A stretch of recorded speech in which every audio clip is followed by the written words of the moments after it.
And welcome along to thedogs.com.au. That is the scene from the beautiful South Coast and the world famous Dapto Greyhounds. And of course tonight it is Group 1 Ladbrokes Dapto Megastar night. $75,000 goes to the eventual winner. Not only that, the first 3 place getters all get a guaranteed start in the semi-final of the $1 Million Chase at Wentworth Park, the semi-finals on October the 6th, and it is the richest free entry race in the world. But the Dapto Megastar, iconic. So too is the 520 metre start at Dapto. Tim Newbold, my co-host as always. You've called there a million times. Tell us, what's the atmosphere like on a Megastar night? On a Megastar night, Duke, it is enormous. They really normally get a good crowd there on track. As you mentioned, an iconic venue, Dapto Greyhounds. And the race has returned to its traditional home in September this year. Good to see the Victorians come up last week. They've got 3 through to the final. Can Jason Thompson win his second Megastar? He won it with Aquachita back in 2014. We'll know in a few hours of time. But it's been a real good move to bring the race back to its traditional time and a lead into the $1 Million Chase, which is great. Yeah, it was in that sort of funny times like you know, the first week in December. But obviously the big carrot and the main attraction now is not only if you win, you get the 75, but if you run second and third, as say, you are guaranteed a spot in the semi-finals, and you are 1 win away from $1 million. Absolutely, and there's no doubt that's been a big key to those Victorians coming up with Jason Thompson and Jason Sharp and the like. So it is a great carrot. You run 1, 2, 3, as you said, and you're into the semi-finals of the $1 Million Chase. And and you never know what can happen from that point on. And how wide is this race, but it's $3 the field. I think 7 of the 8 runners are under double figure odds. The only runner that is over double figure odds is Return Mac from box 8 at around the $34 quote.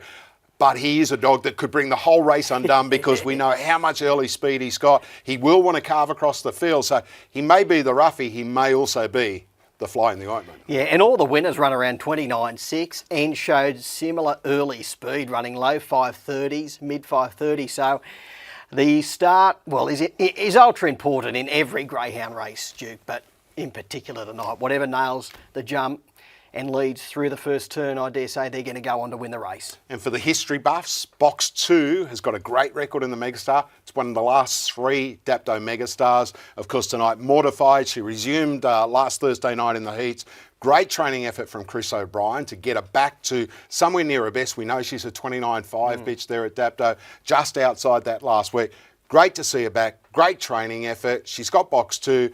Look, some may say she's better box wide, but she's got that early pace and she loves Dapto as well. She sure does. I was actually talking to Chris on track last week and he was a little worried going into the race. He thought, I think she might be a little bit underdone if she can just get through. Well, she got through with flying colours. She was led early and she wasn't well away. And then she got into second position. Then she let go down the back straight and put them away. She'll take a stack of benefit out of that run.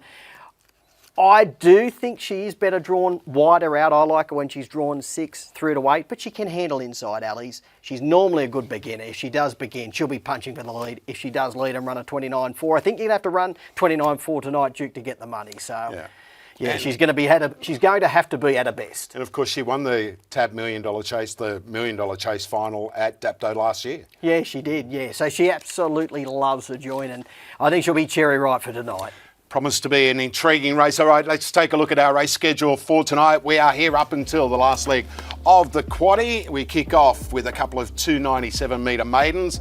Good luck, punters, there. We're going to try and steer you into something along the way that resembles a winner. The first couple and race 4, they're probably a little bit of the tricky races. We've got a really good 600 metre race to wrap up the quaddie there. We've got the track record holder, Bandit Jane, in that. She's drawn box 7. That goes at 9:43 p.m. But the big one is race number 7, the Ladbrokes Dapto Megastar final, 9:22 p.m. for race number 7 on the card. As always, We have Mick Cowley and also Simon Orchard trackside. Let's head to Simon. Promised to be a great night tonight, Simon. Yeah, thank you, Duke. We're down here at Dapto tonight for the running of the Ladbrokes Group 1 Dapto Megastar. And what a night it should be. Mick Cowley, as I throw over to you. A man on radio today said I must be fizzing ahead of this Group 1 fixture tonight down here at Dapto. You're a man of many words. What's got you most fizzed up tonight about the Megastar final? Mate, fizzed up? That's a very interesting term. But I must be fizzed up because I'm pretty excited about tonight. The main race is going to be an absolute cracker. There's diversity right through the field. You've got the 3 Victorians, you've got the locals, you've got the brothers, Sam and Vic Sultana, and you've got poor old Shane Stiff, the Dubbo president, out in box 8. I'm actually hoping that one of the locals, I really like Mortified tonight, and I'd love to see Chris O'Brien have a bit of luck in a feature race like this. He raced the mother of Mortified, he raced the grandmother of Mortified. He's never won a Group 1. It'd be a great time to do it on his home track. That's what I'd like to see tonight. Yeah, I'm with you. I think Mortified deserves a Group 1, and we know she's been out off the track for 4 months now. She returned so well in the heats last week. I think she's boxed pretty well also. Chris was saying quantifiable in 3, maybe steps up the track just a little bit. That might give Mortified a divine passage to the first turn. All we know is it's going to be helter-skelter running into this first bend. We know it's a leader's track here at Dapto. I spoke to Jason Thompson this morning. He really liked Umberto's chances, but he said Stealth's got great early pace. Yeah. So it'll be on in earnest to the first turn here at Dapto. We hope that a big crowd gets down here a little bit later on. Race 7 on the card for the Ladbrokes Dapto Megastar, where we'll crown a wonderful winner tonight. Thank you very much, Simon Orchard, and also Mick Cowley. They'll be bringing us all the pre- and post-race action from Dapto tonight. Let's take a look at the Megastar market. As said, it is race number 7 on the card at 9:22 p.m. And look, this market's changed a little bit only in the last couple of hours, Timmy. Umberto and Mortified were around that $3 quote earlier today, but there's been support for the Red Runner into that $2.45 quote, $3.50 about Mortified. We've now got 2 runners over double figure odds, Quantifiable, the second of Chris O'Brien's charges, and Return Mac. And as I said, Return Mac may be the roughie in the race, but he's a dog that can cause chaos in that run of the first turn. Yeah, he ran an opening fraction of 5.35 to lead Mortified in the heat last week, so he'll be charging over looking for the lead. He's got a great record from an outside alley. He's won 7 out of 9 Return Mac. No shock to see Umberto trim up, Duke. Hovered around the $3, $3.20 mark all the way through the week, and as you mentioned, only in the last couple of hours, he's trimmed down to $2.45. He's perfectly drawn on the rails. He'll take a heck of a lot of benefit out of his run when he was narrowly beaten by Bailey Bear last week. And that was an enormous win by Bailey Bear to run him down, give him a start and a beating. But, gee, I think he'll be better for that run. He did run 29.51 in getting beaten, Umberto. So if he can improve a tenth or so, gee, he's going to be in this race for a long wait. There's been good money for Greyhound number 5, the Kennel Mate. Stealth, they went up around the $12 mark him, which I think he was well and truly overs, and he's into $6.50. He's a greyhound who's capable of leading. He led all of the way in his heat, and he ran 5.34. So I think he's got that early pace to overcome the 5 alley. So I am not shocked. The 2 firmers in the race are Greyhounds 1 and 5. Yeah, and then you've got Greyhound Like a Fire, owned by Eddie Barrett and trained by Jason Sharp. Speedstar winner at Sandown Park. It's a different kettle of fish altogether with an 8-dog field. It's got pace. You've got to remember this for Vic Sultana, who will begin and probably will want to get across. Not a mad crasher. Probably runs more of a straight line, but as said, Tim, when you've got 5 and 6 dogs going to that first turn, it is survival of the fittest, and the rails alley can be worth lengths to you. Yeah, I think the little issue with a Fire, after he's run in the heat, I thought, geez, he's going to be hard to beat in the final if he can draw an alley. But he's got Quantifiable drawn on his inside, who can step a little bit to the right. And Stealth, if you go back and watch his run last week from box 5, he just wanted to get the rails. So a Fire will need to ping, I think, to miss any trouble. He's certainly got the ability, as you just said, 29, 20 odd around Sandown Park is absolutely low flying, but he will need to nail the jump, in my opinion, a Fire. All right, we are a couple of hours out, but for those people that do want to have a punt now, who are you tipping? I like Umberto from the inside. I think he's drawn to win. Mortified just drawn on his outside. I think she'll run a straight line, and he'll just get that opportunity to drive up on the rails. If he can just hold the lead of the first turn, I think he'll win. He'll run his 29.4, 29.5. So I've got him on top, and I think Stealth, is the value runner. Yeah, all right. I'm actually tipping Mortified, second up after a spell. I thought she was so gallant last week. She loves this track. She could get the run of that Umberto gives her. Now, we're only 4 minutes off start time. There's Peter Lagogiani, who is handling Jason Thompson's dogs in the shape of Umberto and Stealth. Now, there was an accident on the M7. Hopefully, everyone is okay out of that accident. But stewards have left the kennels open to be able to cater for Peter and these two dogs, Umberto and Stealth, being able to be kennelled after the official closing time of kennels. Great decision by the stewards. Common sense prevails. Yeah, common sense prevails, Duke. Apparently the accident happened around 2 o'clock today. It was a pretty bad one, so hopefully everyone is okay after that. But yeah, common sense by the stewards to keep the kennels open to allow Pete to get there.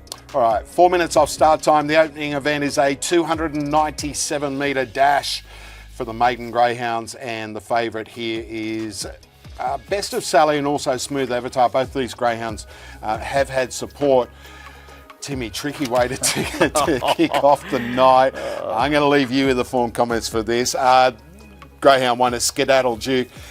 4 career starts. Its best effort was third when on debut at Nara back on the 3rd of July. Running slow time 21.56, it's $11. Yeah, and easily beaten on that occasion when he did finish third. He really does need to improve on recent runs. He has got the inside alley, that's his main asset here.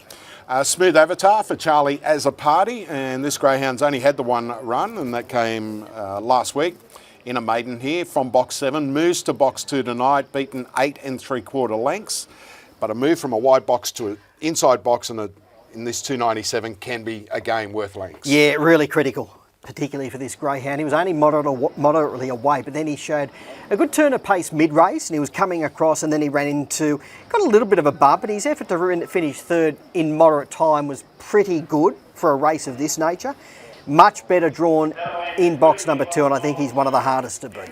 All right, number 3, Dapper Rich for Andrew Bell, around that $51 quote. This greyhound's had 16 starts, yet to run a place. Hard to see it changing tonight. Yeah, totally agree, Duke. Hard to have Dapper Rich. All right, our girl Lola, another greyhound that's well performed as far as starts are concerned. 17 visits to the track, 6 minor placings. It ran its second here last week behind Bossa Nova, beaten 6.5. Yeah, okay run, did show a turn of speed when she hit the ground. She'll roll forward, probably the best roughie in the race. All right, Best of Sally number 5 for Mary Spiteri, open 280, out to $3.20 on debut here tonight, and comes up with a squeeze alley. Impeccably bred greyhound by Flying Ricardo, who won a Megastar in 2020 out of Bella Can Do. She loved racing around Dapto. Bella Can Do, she was a 14-time winner, in good hands with the Spiteris, no doubt well educated around Dapto. I think we've just got to keep monitoring betting moves in the last 30 to 60 seconds, but I think she'll be ready to go first up. Number 6 is Cambridge King, and Cambridge King 440 out to 450, 460 with Laddix, back into $4. A first starter trained by Greg Hall. Yeah, no doubt will be well educated in readiness for his debut tonight. Interesting mum. She was a New Zealand greyhound, New Zealand bitch. She won 10 races over there. Look, I think we just, again, like Best and Sally, we've just got to monitor betting moves in the last 30 seconds or so. All right, number 7, Pop's Wish is a scratching. Number 8, Talon Tiger, $12 out to $15. It's had 6 starts, yet to trouble the scorers with a placing. Yeah, one run here at Dapto. Found a little bit of trouble on that occasion and finished midfield. Would need to improve on recent runs around Bulli and Richmond.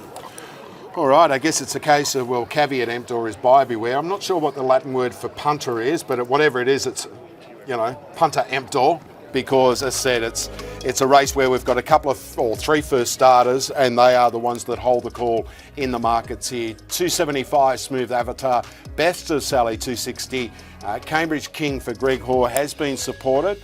Got out to that $4.60 quote, now into around the $4.20 with Ladbrokes. So with around about 30 seconds off start time, just taking a look for any other market movers with the greyhounds that have been to the track. Skedaddle Duke off the inside, $11 and solid. Dapper Rich out to $51, and Talon Tiger at $15. So our girl Lola, it is probably the market mover as far as the money is concerned. $7 into $4.50 for our girl Lola. I'm in the corner of Best of Sally. I've got no doubt she'll be well educated for a debut tonight. Beautifully bred. She just needs to get away cleanly from that 5 alley. Of the race brigade, definitely Smooth Avatar, the one to beat, and a big watch on Cambridge King. All right, I am with the check Smooth Avatar. I think the move from box 7 to box 2 tonight could prove vital. All right, this is the opening event on the card on Ladbrokes Dapto Megastar night. It's a Greyhound Club's New South Wales maiden over 297 metres. And let's head trackside now. Our caller, Matt Jackson. The green light is turned on. 320 Smooth Avatar, 370 Best of Sally. They're ready. And they're racing now. Beginning quickly, Smooth Avatar from box 2. Headed off, though, by Best of Sally. Up to third is Cambridge King. Our girl Lola fourth. They're followed then by Talon Tiger. Out the back, Dapper Rich and Skedaddle Duke. At the home corner, Best of Sally got very wide. Smooth Avatar's coming through hard, grabbed the lead. And Smooth Avatar has just beaten Cambridge King, who rattled through late. Third, maybe Best of Sally, who got very tired. Then Talon Tiger, our girl Lola, Dapper Rich. And Skedaddle Duke at the rear. The time around 17:50. All right, there is number 2, Smooth Avatar, courtesy of a dream run up along the inside. Gets the cash, 2, 6, 5, possibly 8, and they are the numbers 2, 6, 5 and 8. Both Smooth Avatar and also Best of Sally began well, but she's just gone via the Cape. She's wanted to head out to the McDonald's, which is right there at the entrance to the track near the 520 metre boxes. I will say we probably won't see a better thing beaten all night, maybe all week, than Cambridge King. It got a severe check there at the first turn, lost probably 4 lengths and has gone down by about a half on the line. Best of Sally, she had every chance. Smooth Avatar went to the top when she got wide, but then Cambridge King launched late to go down, probably only by about a neck on the line. Gee whiz. You're very, very unlucky if you've backed Cambridge King first up tonight. It should have won and should have won by a margin. So out of that race, Duke, there is no doubt you need to follow Cambridge King because he'll be winning again. He'll be winning very soon because watch it here. He's about to charge into second and what lost? Probably 4 lengths, Duke. Absolutely. 2, 6, 5 and 8. I think Mick Cowley is ready trackside for us. Let's head to Dapto. All right, we've just got a little problem there getting comms to Mick, but we will get to Dapto. As said to me, the margin ahead, he certainly lost 2 or 3 lengths. Just looking the way he wanted to get to the fence, probably pen him as a dog that wants to be drawn inside. Oh, absolutely, absolutely. If he draws inside next week around Dapto, draws 1, 2, 3, he'll go around a skinny favourite if it's a winnable race like he met tonight. And I think we need to follow him in the next couple of weeks, next couple of runs anyway. Cambridge and probably King. Best of Sally as well. I know she's gone via the Cape, but Greyhounds, look, when they do that, she's obviously got good early toe. You want to see it, be a little bit more tractable, but they can improve. As said, she may not have been. I would have thought she would, knowing Pete and Mary. But when you look at a time of 17:50, a dog gets beat ahead. Cambridge King goes in the black book. Yeah. Now, look, the issue there with Best of Sally, she had every chance. The way she got wide in the home straight, that was a little issue. That could be her racing traits. We don't know enough about her, Duke, or she might have picked up a little injury in that run. We'll know more, in the next week or so if she's in again. But yeah, as I said, all honours to the winner, Smooth Avatar. She was unlucky last week. She did cop a mid-race check. And she was much better drawn tonight. She moved from 7 into box 2, and that's where she's won the race. All right, Smooth Avatar is prepared by Charlie Azzopardi. Let's head trackside, and Mick Cowley is... No, Mick Cowley is not there for us. No, well, we're having lots of fun here tonight on our live coverage, as you can tell, folks. It is absolutely live. Timmy, let's talk Dapto Megastar again. These greyhounds, we've just seen it there with like a dog like Best of Sally and that.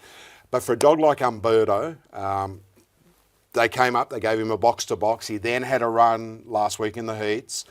Dapto is a really tricky track. You call thousands of races down there, literally. A greyhound from one week to the next with a run on the track. if they're a smart greyhound that obviously is tractable, how much can they improve? Oh, look, he can improve, 2 to 3 lengths without a shadow of a doubt. If he can, he's got him running 29.2, 29.3. Whether he gets down to that's another matter in a race like he's in tonight with so much speed. But I will say, when Pete Lagosiani was walking back down the track after the run last week, he did look at me. He said, oh, he'll take a stack of benefit out of that. Yeah. And I could tell he was pretty confident that he will be improved. And just the way Pete spoke, I reckon he's got a couple of tenths up his sleeve. And then, of course, you've got the locals who know, a greyhound like Mortified and Quantifiable and that. The other, when we say locals, New South Wales trained greyhounds, Bailey Bear, Remember This, they've probably only been there once or twice themselves, but a greyhound like Quantifiable said, I think 6 goes there for 5 wins. Yeah, look, not Quantifiable, Mortified. Mortified, yeah. And she would know every little bit of sand around Dapto, like Quantifiable would as well. They've been there from the early days with Chris training, based down at Nowra. He's been coming to Dapto for years and always trials there. And these two sisters would have been around there a stack of times. She's got a great record, Mortified, from box 2. She's got a great record on the track. And Quantifiable, look, she needs to lead to have any chance, and I just can't see her crossing a sister who's drawn underneath her. And I think the class factor comes into play as well. Again, she's a very, very good bitch, but when I compare Mortified to Quantifiable, they're different classes. And again, probably the only knock with some punters that I've spoken to during the week is second up with Mortified tonight. A bit of a gut buster last week. Chris has said, probably thought she may have been a little run short. Did she take effect out of that? Is she going to be better a third up? I just know she's a really hard chaser. We've seen that at Wentworth Park when she's won good class races there. She's been around the country. She's made Group 1 finals. She loves Dapto, And this is the thing.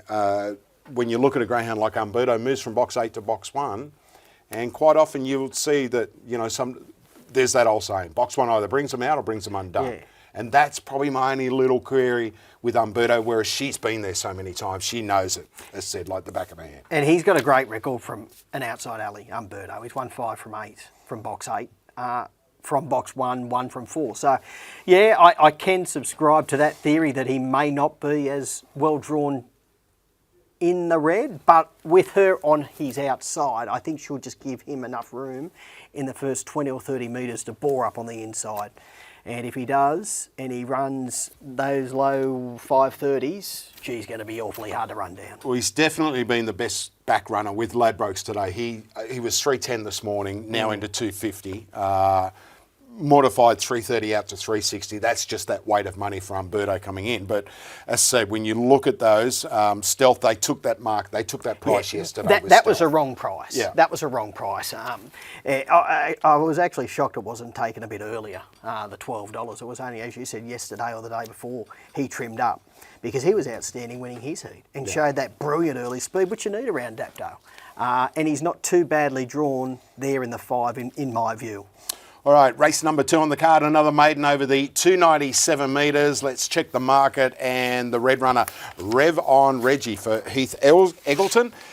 Open at $4.20. It has been the market mover with Ladbrokes, $4.20 into $3.20, $3. They took that. They took the $2.80, and now it is into $2.70. Number 1, Rev on Reggie. It's had one start, Battler.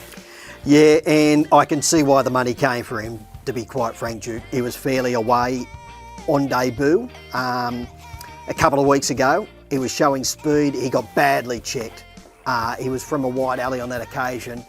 You've got to put a line completely through that run. He's much better drawn the rails, and for mine, he's clearly the one to beat. It's a very, very winnable race.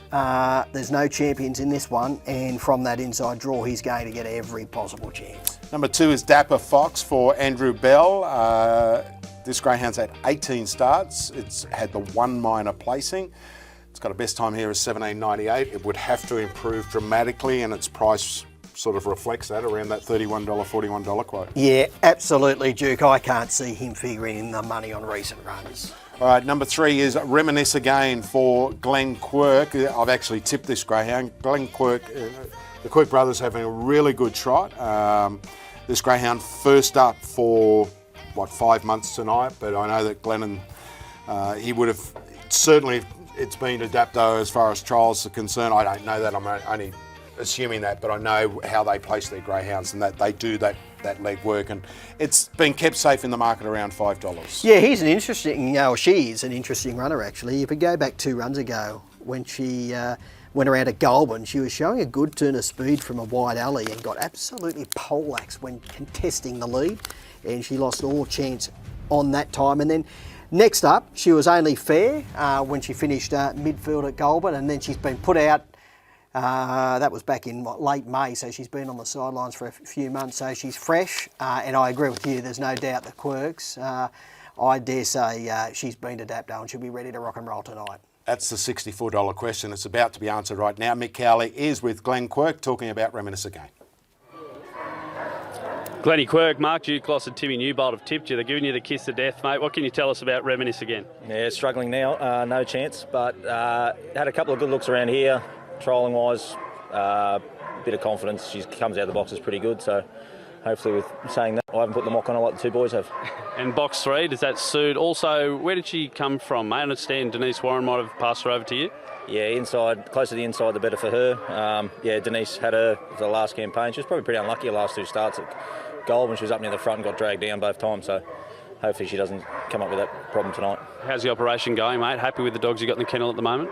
We're improving all the time, breeding a few litters, and hopefully in 12 months' time I'll be not racing in maidens, I'll be here for the big one. Sounds good. Best of luck. Thank you very much. Glenn Quirk there with Simon Orchard. Well, he did answer the question. She has been there a few times and he's potted us in the process. Thanks, Glenn. Yeah, look, I haven't put the mock on. I'm not tipping you, Glenn. Move on. All right, number 4 is She Got Momentum for Charlie as a party. $3.50 out to $4.80 from box 4. Yeah, again, betting will tell the story here, Duke. Smooth Momentum, the mum. She was only a winner of a couple of races, so we just got to monitor betting moves in the last minute or so.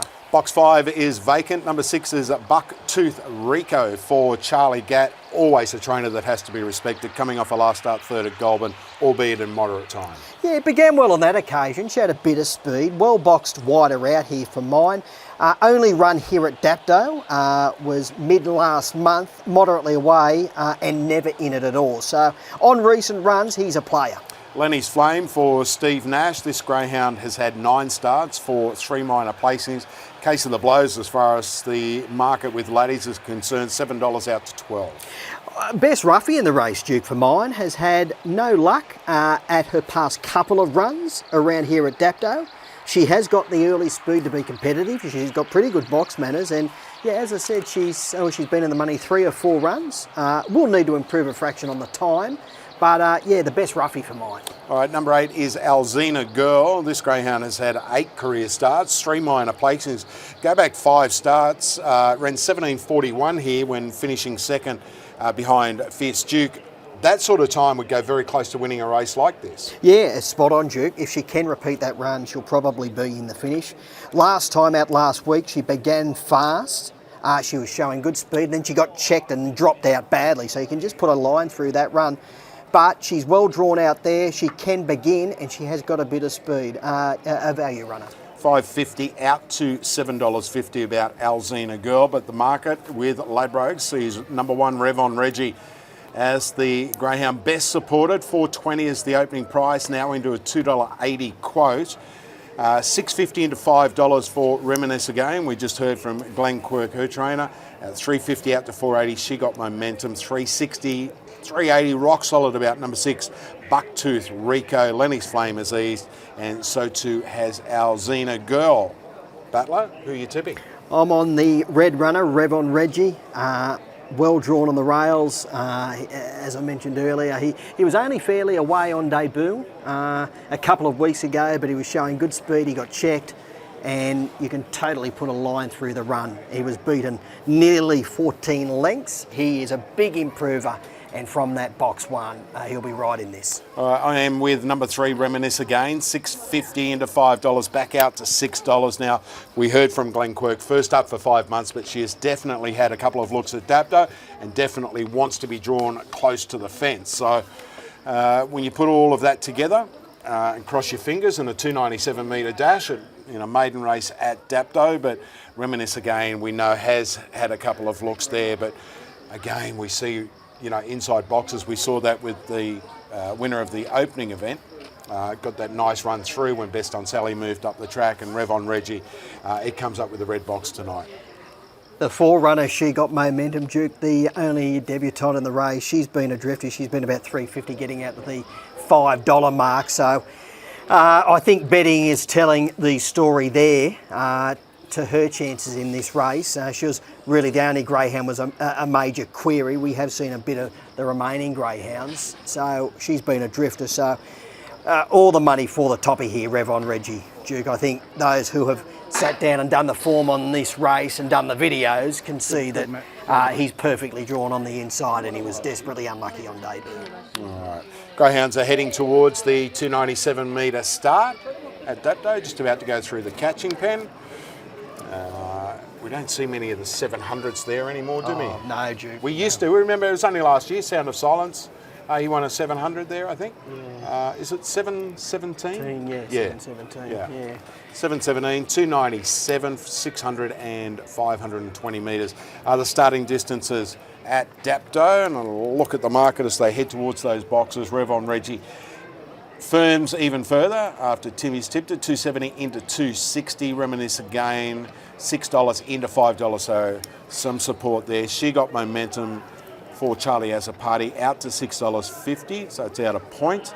Here's another one that they have spec to me is Bucktooth Rico. Got out to as much as $4 after opening at $3.60, now into $3.30. So the bulk of money right at the end of betting here now is obviously with Bucktooth Rico from box 6, Rev on Reggie from box number 1. Interestingly enough for Bucktooth Rico, got a vacant box on the inside.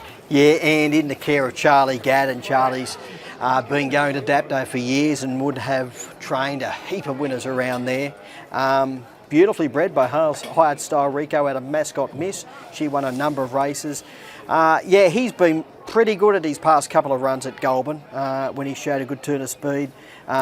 He's only run at Dapto, which was back mid last month, moderately away and never ever in the hunt. So on recent runs, on his past couple of runs at Goulburn, he is one of the players. The Ladbrokes market mover is number 1, and that is Rev on Reggie. From an opening quote of 420, it will jump at around that 270 quote. But as I said, there has been good late support as the Greyhounds are about to be boxed for the second event. For number 6, Bucktooth Rico.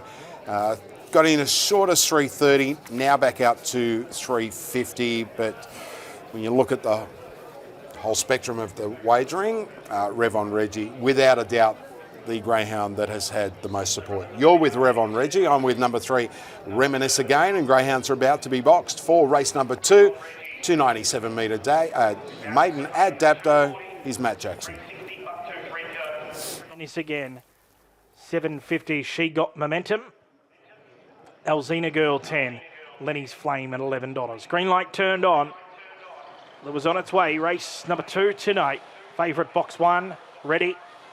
Racing. Rev on Reggie away okay off the inside. Will go through and lead from Bucktooth Rico and up there third now pushing through. She Got Momentum. A little wider Lenny's Flame and Alzina Girl well back in the field. Dapper Fox. And at the end is Reminisce Again. They wheel for home. Bucktooth Rico took over dash clear and Bucktooth Rico beats Rev on Reggie. Third Lenny's Flame. Fourth Alzina Girl. They've followed Reminisce Again, Dapper Fox. And at the end She Got Momentum. The time around 17:30.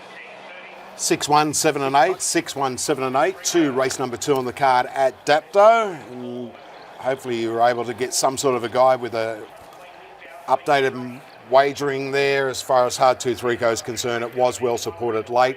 And Rev on Reggie, it's finished second. They were the 2 best supported runners in that race, Timmy. And they cleared out early, Duke, but he was too good, the winner. He went up and around Rev on Reggie at that first turn, and when he assumed control, it was basically all over at that point. And the punters really had that nailed down to 2 runners, and they were right on the mark. He was well tried late in betting, as you suggested, just prior to the race, and in the care of Charlie Gatt, as I mentioned earlier. Charlie has won a stack of races over the years at Dapto, and there's another one tonight. Career start number 4, win number 1.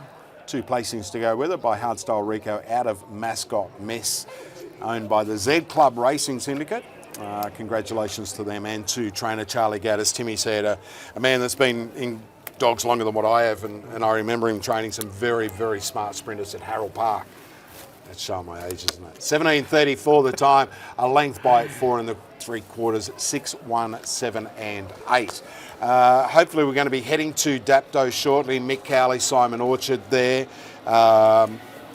Getting an update from trainers, particularly Pete Lagosiani, after being held up in that traffic accident and being late to the track. I'm hoping they interview Charlie Gatt, because if they can get a few words out of Charlie, good luck. Good luck. He is tough work to interview. He's a lovely fella, he certainly does dodge the limelight. So it'll be interesting if they do get an interview with Charlie after taking out that always race. a lovely man. Always got a smile. Always happy to say hello. You put a microphone in front of him, and it's like you're not even standing there. It's like, hello, who are you? There is Bucktooth Rico, showing good early pace, being able to get clear rev on Reggie, and after that it was very hard to be run down. 17.34 the time, 6, 1, 7 and 8. The numbers to race number 2 on the card at Dapto. As I said, they are the first 2. They're the first 2 over the 297 metres. Race number 3 on the card, Timmy, a 520 metre event. Doesn't get a whole lot easier as far as trying to tip winners are concerned. We're 21 minutes off start time. It's a 520 metre maiden. But this greyhound's probably the best back runner all evening. Raid the Bar, and trained by Neb Brown, who they don't miss very often, do they? No, and has trimmed in even further. So went up 280, trimmed down to about $1.80 late this afternoon, and has continued to tumble down. So this greyhound, he's nearing nearing 2 years of age. Whelped in December 21, so there's no doubt he'll be well educated at Dapto Raid the Bar, knowing Neville. He goes to Dapto regularly. The leader has had a couple of greyhounds race, and they've won 7 races between them by My Redeemer out of Gramercy Park. So this has been an avalanche of money for Raid the Bar. All right, Skedaddle Dozer is a scratching. Number 9, Ventricle, will start from the inside. Let's head to Dapto. Mick Cowley has caught up with trainer Charlie Gatt. Thank you, Mark. I'm with Charlie Gatt. Congratulations winning a race on a big night like this, Charlie. Thank you. Thanks a lot. Mate, tell us a bit about him. He's had the 3 starts prior to this one. This is 17.3 is pretty handy run around here. Oh, yeah, he's trialled a bit better, but his runs that he hasn't been beginning, and today he's begun with the vacant box inside him, so he went well. That seemed to make all the difference, having that vacant box. It does, a bit more room. Mate, the key with these 297s is always the start, and once he jumped and was alongside the leader, happy days. That's it. You have to be in the front around the 297, or others, Mate, you think he'll get a bit of distance? Well, not at the moment. Eventually. Hope so. Mate, congratulations. Well done, Charlie. Thank you, sir. Thank you, Mick Cowley, and also Charlie Gatt.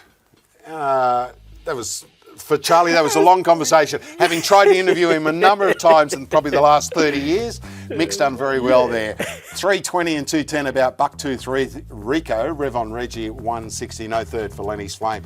Number 8 runs 4th. The Quinn pays $3. Exacta $16.50. The first 4, 127 and change. So 6, 1, 7 and 8.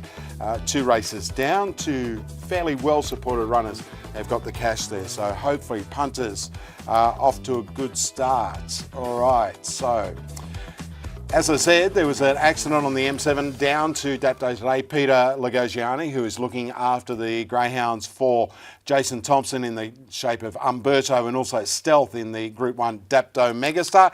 He was delayed probably an hour and a half. He made it to the track. Stewards kept the kennels open to allow him to kennel the dogs and participate in the race tonight. Let's get the latest on what happened. Simon Orchard is with Peter Lagosiani. Well, Gagioni, you're safe and sound here at Dapto. Talk us through the last couple of hours for you, mate. Mate, I ain't paying the M7 fares, I'll tell you that right now. They can refund me those today. Yeah, just a little bit of a minor accident in front of us, and we got caught up in it, and safe and sound. It's hard enough to win a Group 1 at the best of times without things like this going awry. What's the process inside the van, and what are you thinking as it was unfolding this afternoon? Well, palms are sweaty, I'll tell you that right now.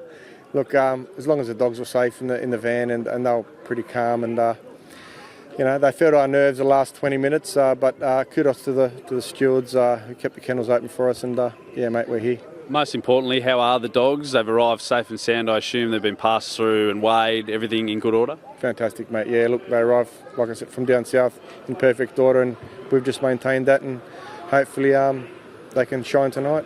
Do you have a tip, Pete? I spoke to Jace a couple of times this week. He liked the early speed of Stealth. He thought he suited the track, but Umberto just perfectly drawn in box 1. Yeah, I believe so. Look, plenty of speed in the race. You know, you got Vic Sultana's dog who's showing brilliant pace his last 3 starts. Obviously, Chris O'Brien's dogs, both of them dogs, you know, who can negate them. So, look, Umberto's just got to come out running, and you have to win a Group 1. You know, early box speed is what wins these races, and a lot of good luck. So, yeah, look, I'd say Umberto is boxed to perfection tonight, but hey, it's Group 1 racing, anything can happen. A lot of pressure on caretaker trainers. Have you spoken to Jason in the last half an hour? Yeah, mate, just got off the phone to him, so all is well. He's pretty happy, I'm pretty happy, so yeah. Best of luck. Thanks, guys. Cheers. Peter Legogiani with Simon Orchard there. Now, Battler, if we want to turn the clock back about 18 months, a young lady by the name of Marie Smith with a greyhound by the name of Miss Esme got stuck in, or the car broke down. She accosted basically a young guy called Jesse to get her to the Newcastle track. Will history repeat itself? Pete Legogiani finally got there. Marie Smith got there. Miss Esme won the 7:15. Does this happen tonight with Umberto or Stealth? Well, I think... I love a conspiracy, little story like that. Clutching at straws a little bit there, Duke. But anyway, Pete didn't break down. He just had to contend with an accident where Marie, she did break There was down, a delay. They get in both. Don't exactly right. Don't let the truth get in the way of a good story. Right? Delays like that can affect some greyhounds. Oh, absolutely, right? absolutely. This is the whole thing. So it was very comforting to hear from Pete, for people who have supported them, that the dogs handled it really well. Yeah, and look, I think they're two of the... I've tipped them 1-2. I've tipped Umberto to beat Stealth. So I'm hoping they've handled the car trip, and you know, it all depends. Some travel well. If they're just sitting back in the trailer, relaxing, probably wouldn't have really known much difference, Duke. And Pete would know, and Pete would tell us whether they didn't travel all down that well. So I think he's on pretty good terms with himself at the moment. I don't think it's affected the market at all. As I said, Berto has been without a doubt the best back runner today. Forget about that the punters took the $12 into $6 about Stealth, but we're talking in the last 3 or 4 hours that weight of money has come from Berto. $3.10 into $3. $3, now into $2.45. Stealth, that market adjusted itself this morning when they bet $10, $11, $12, now into $6.50. So, look, you know, Peter's given them the all clear. Stewards and the vet have given them the all clear. They've still got, 9:22 start time. So, you know, get in there, relax and all that, which dogs love doing in a kennel block. But it's always a worry.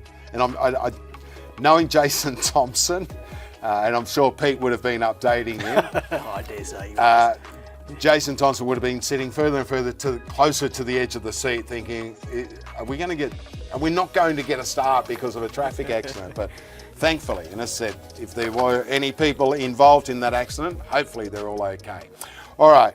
As said, the main race, the Group 1 Dapto Megastar, is race number 7 on the card. It's due at 9:22 p.m. Race 3 is around 13 minutes away.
Welcome back to our coverage on Group 1 Ladbrokes Dapto Megastar night. It is race number 7 on the card, due to go at 9:22 p.m. Our next race is race 3. It's a 520 metre maiden. And the favourite here is number 8, and that is Raid the Bar for Neville Brown. They bet $2.80, now into $1.50. Sinrap Explode, $5.50. Ashby Blue Toe at $5.50. The first reserve, number 9, Ventricle starts from the inside now with the scratching of Skedaddle Dozer. But as I said, the one that the punters have all come for, obviously the Greyhound, has performed well in trials there. Raid the Bar, trained by one of the great men of greyhound racing, Neville Brown, and I think Mick Cowley is with Neville right now. Nev, first start for Raid the Bar. Geez, been smashed. Opened at about $3 into $1.40. That your money, Nev? Some of it, yeah. Some of it is my money. He trialled good here. He's got box 8, but he needs the inside, so I'm a little bit worried about him crashing across. A couple of the littermates have already hit the track. August Bob and Gramercy Girl, they've won 7 of 15 races. Seems to have a bit of ability. Yeah, they've got ability, and I think this bloke has too. But he's just a young pup, still learning, very green, so whatever he does tonight, he'll improve off. We look forward to Tuesday, the Bulleye $1 Million Chase final. You got one going around in that as well. Nev, eyes to eyes. What sort of chance is it? Perfectly drawn out wide. Just a bit worried about the 8. It's a bit of a fence crasher outside of him, but he's got his box really. If this one gets up, mate, you going to shout the bar? Yeah, I've got one of them free ticket things. Good on you, mate. Best of luck. Thanks, mate. Have a great night. You got to get up early to beat a bloke like Neville Brown. Seriously, as I said, very, very good man with the dog. And Raid the Bar has been heavily supported, $2.80 into $1.50. Simon Orchard, of course, that was not Mick Cowley. Mick Cowley will be doing our post-race interviews tonight, and Simon Orchard, all our pre-race interviews. But confidence there from Neville Brown. Let's hope that it does salute. Neville just walk in there, flush that little tag around. I know who's picking up the tab to us. Greyhound Racing New South Wales. Yeah. Look, Nev just put it there for everyone to see. He's got his money on. Yeah, clearly that the Greyhound's been around. He said it has trialled well. This is only a steady field, so I think you've got to take the lead.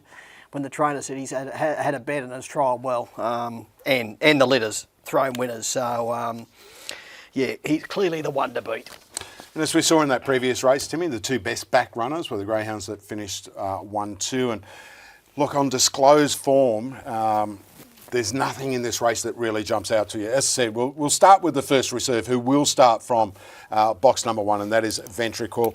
This Greyhound has had 3 career starts, yet to trouble the scorer, although probably coming back in class tonight. Its last 2 efforts have been at Wentworth Park. It's moderate times on the clock, 31.02, 30 and 88, but again, trained by Kayla Jane Coleman. Her and her partner Sean Evans, they educate their dogs down there at Dapto as well. So you would imagine it's seen the track. Officially on debut there tonight. Yeah. But you take short odds it's been around. I'll guarantee he's been around there. Kayla and Sean preparing Ventricle. But look, he needs to improve on what he's done in his first 3 runs. He hasn't got a great deal of speed. He's bred to be strong, being out of cardiology. Look, I think he might be able to get into the minor money. He's been adrift for $4.80, getting out to around the $7 mark. All right, number 2 is Coda Herrera, trained by a very, very good trainer in the shape of Gary Edwards. This Greyhound looks handily drawn close to the fence, steps up from the 365 metres at Nowra to the 520 metres at Dapto. It's also first up tonight for around about 6 weeks, so whether there was a little issue as far as an injury is concerned, or whether Gary has actually targeted a race like this tonight, but it's had 3 career starts for 2 minors, the best on the clock of 21.34 at Nowra. Yeah, astute conditioner, Gary. Very good trainer. And yeah, just interesting that, she was on the sidelines having a break, and he's put her straight into a 500 first up, where all of her 3 runs have been over the 365 at Nowra, where she has shown a good turn of speed. I dare say she'll land right on the pace from box 2. She's getting out to a backable price now at $11. She'll make her own luck and could run a cheeky race.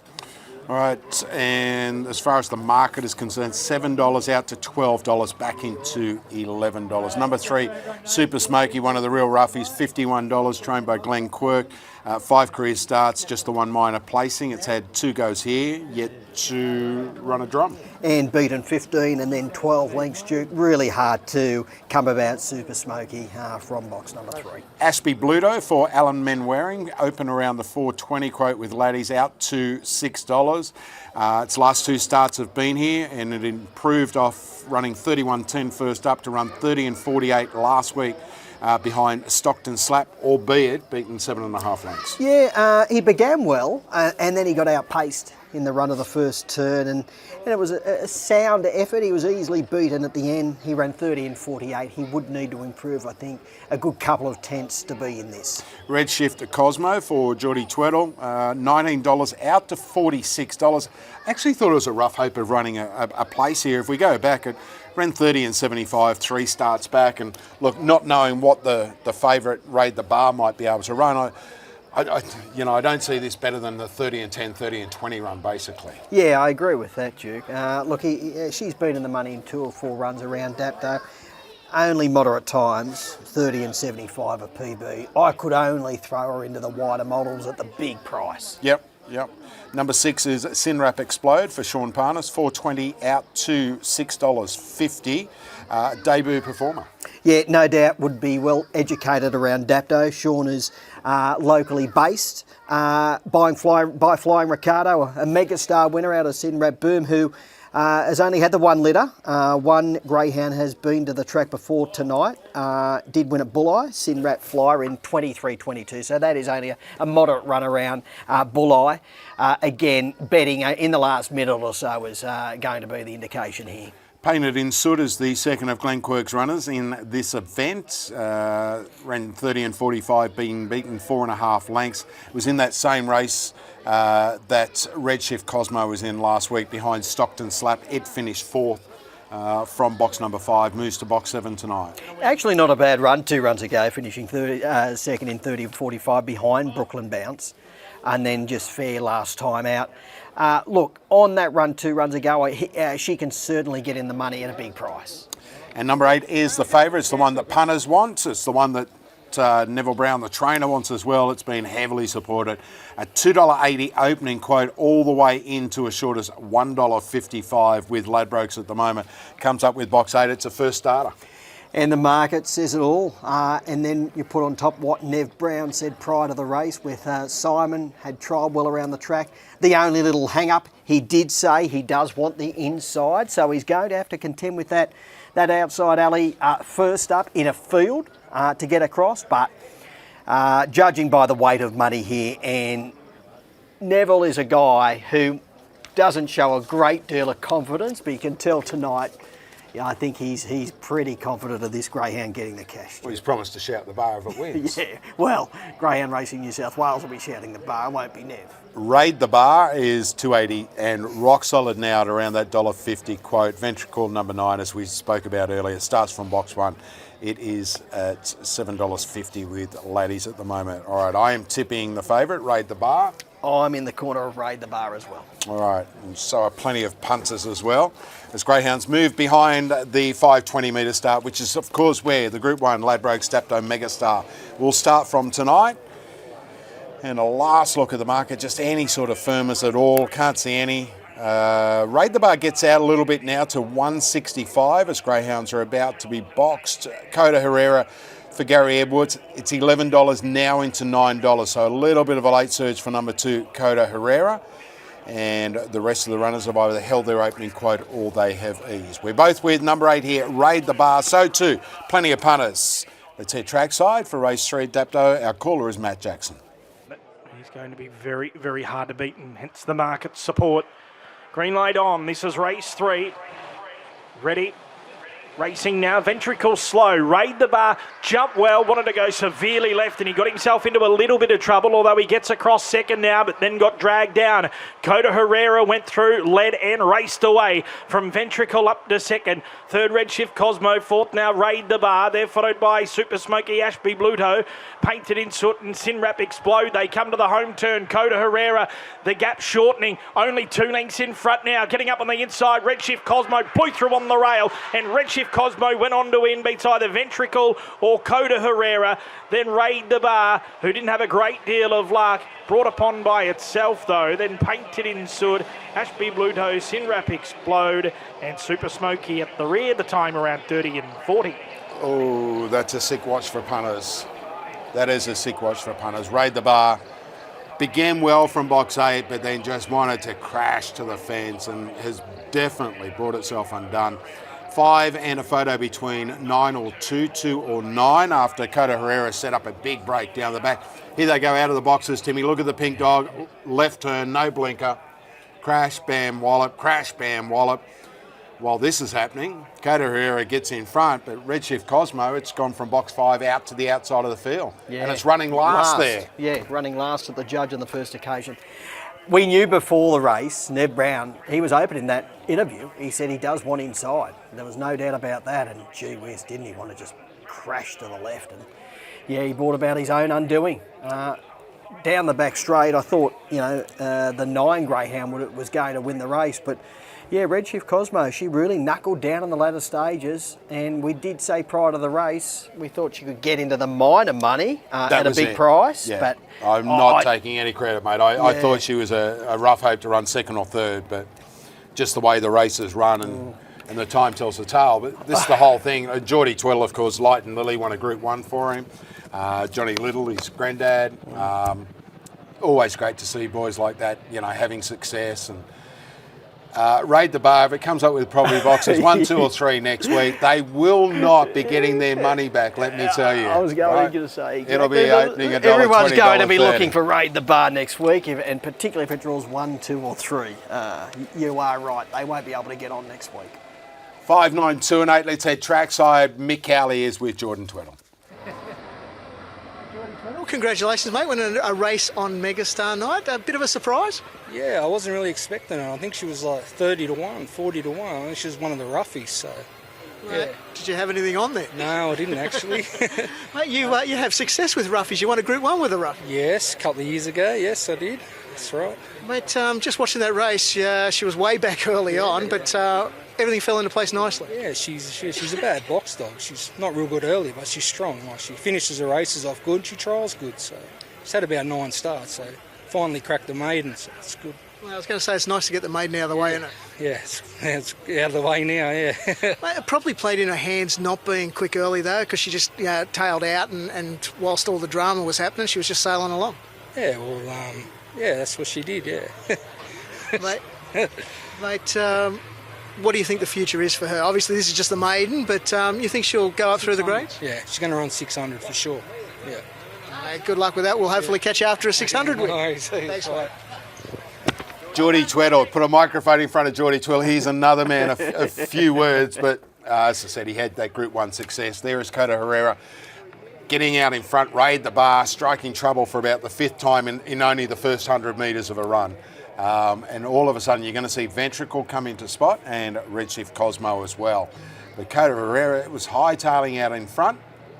There's Ventricle, and there's Redshift Cosmo, and there's the favourite Raid the Bar running into 4th and wanting to get to the fence as well. But a roughly run race, that's what happens sometimes in the maidens with inexperienced runners making the, and look, you are always, holding your breath, I guess is the best way to put it. Timmy, you might have trialled them, 2 or 3 times, but you generally don't trial with 8 dog fields. And that's you come up with box 8 and you've got a fence and you're praying that they get out in front. Exactly, Duke. All greyhound trials now, you only really go around, against one other greyhound. You don't even see the old days. There used to be a lot of 4-dog trials, Duke, but when you talk to all of the track managers in this day and age, people either trial solo or with one other greyhound. So they just haven't got that race experience, and that told tonight with Raid the Bar. Him just wanting to crash over. Here we see it again. Look at him. Bang. Twice, 3 times. Still there. And then when he got over Duke, he got half a sort of ankle tap, and then he wanted to sort of duck wide through that first turn. So, yeah, he's very, very green. Neville again said that prior to the race. So, I think he's a greyhound that we can follow out of tonight moving forward, but I dare say we probably won't be able to get on. I think it'll be rock bottom odds if he does draw inside in the next couple of weeks in a fairly steady maiden. $34.30 and $6.20 for Redshift Cosmo, $2.30 Ventricle, $2.30 Coda Herrera, 8 finishes fourth, the favourite. Big exotics if you've got it, well done. $217 the Quinella, $5.36 the Exacta. Try pays $1,200, and the first four probably pays unders at $2,900. And as PA would say, and a blocker flats at Bondi as well. Thank you very much. All right, race 4 is a top grade over the 297 metres. And there's some of the crowd in the function room down at Dapto tonight. Looks like Eddie Barrett there, who is the owner of a Fire.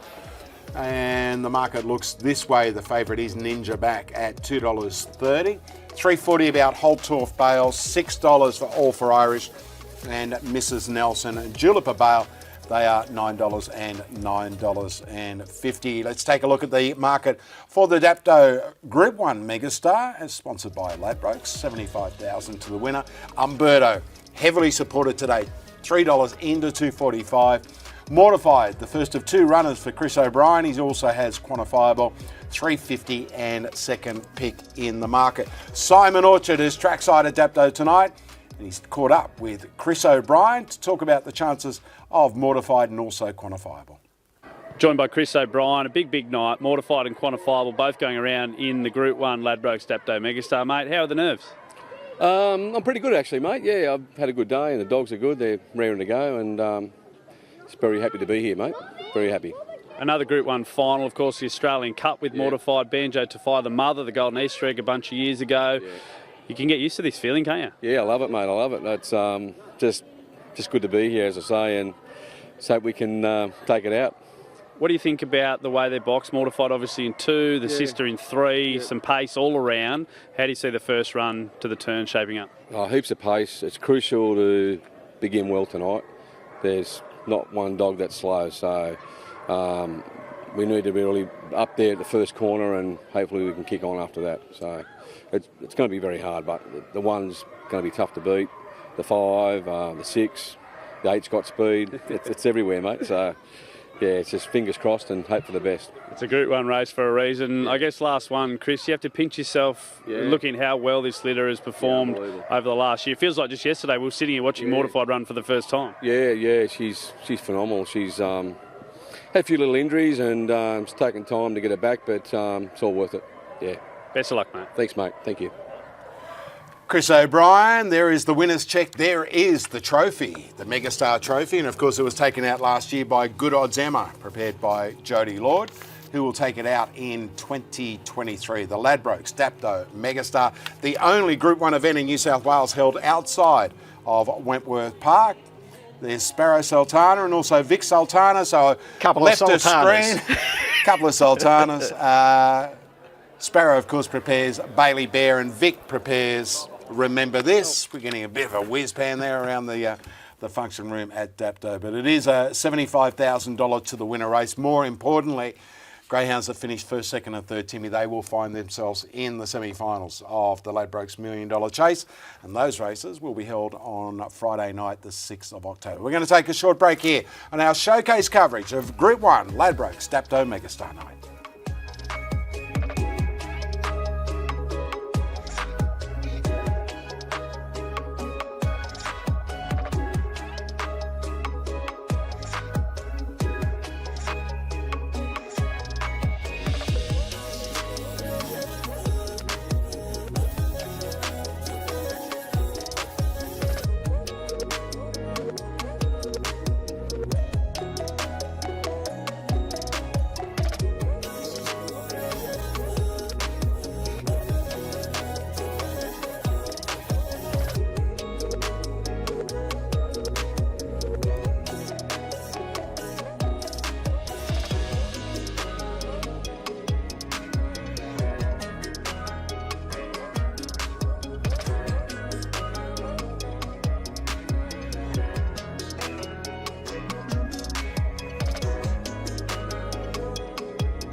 Get ready.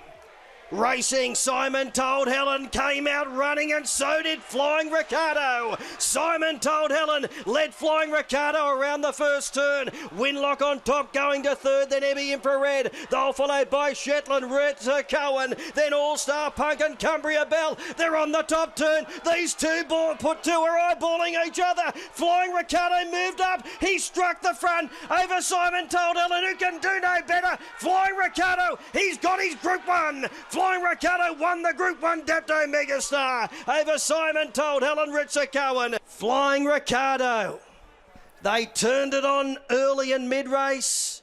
He struck the top on that top corner. He cut off Simon Told Helen, and he went for home, and he put him away. And that was the Dapto Megastar from 3 years back, and the man who called the action is sitting right beside me. Timmy, down the back, Simon Told Helen, Flying Ricardo, they were literally head and head. It was a cracking race.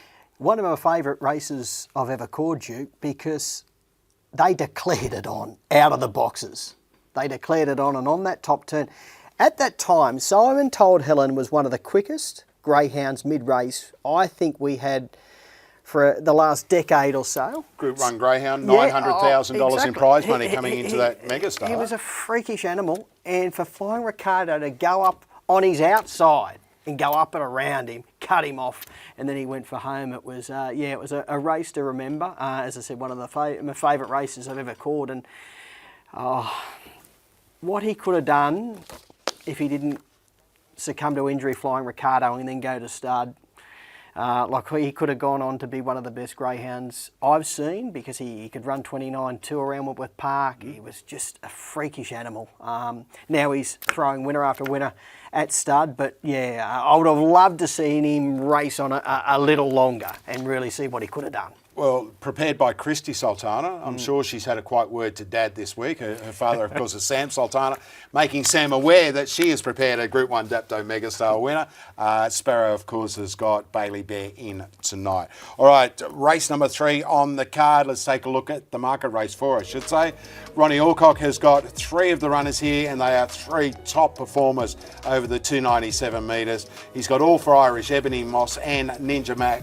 Ninja Mac holds the call at $2.30. Let's get the last word from Ronnie. He's speaking with Simon Orchard. Ronnie Alcock's got a big hand in the race, 3 good chances on paper. Ronnie, Ninja Mac probably the fastest, maybe the most consistent of the 3. All for Irish. You've got Ebony Moss. Is that maybe a lean into the one you think might win?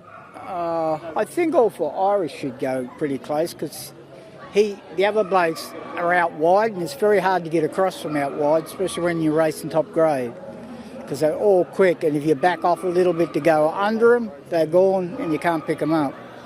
It's almost a year to the day that you unveiled this litter, Ronnie. They've just done wonderful things around Dapto, especially over the 300 metres. Have you been surprised? Have you been overjoyed with how well they've run the last year? No, not really. The mother was a really good bitch. She bloated on me that she turned her stomach. At Wendy, she should have won by a mile. She won 4 at Wendy, but she in the home straight, you could see her change stride, and she twisted her stomach. And 90% of the dogs that do that die. So I was taking her home in the car, and she didn't want to lay down. I thought there's something wrong with this dog, so I rang Humphreys and went straight to the vets. And if I wouldn't have done that, she would have been dead in the morning. But she was a top bitch too.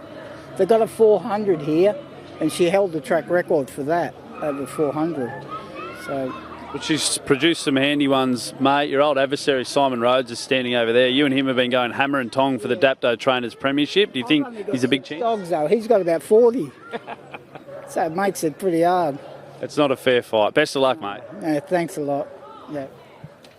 Ronnie Alcock there with Simon Orchard. As said, Ronnie has 3 of the runners in this in All for Irish, which is currently $6.50.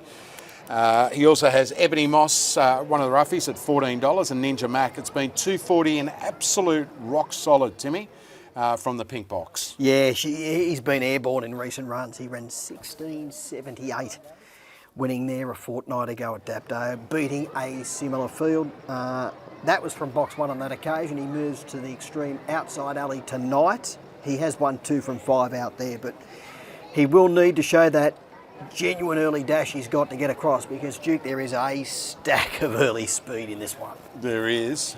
Greyhounds are on their way to the boxes, and number 1 is Amenia's Odyssey. $12 into $8, so good support here. It's had 7 goes at this track, 3 wins, 3 minors, the best of 17.07 from box 1. Never missed a check in 5 goes. Yeah, one last, did go around the $27 mark and beat a similar field to what he's meeting tonight. Good record from the inside alley, value chance for mine. All right, number 2, Holtorf Bale, my tip in the race.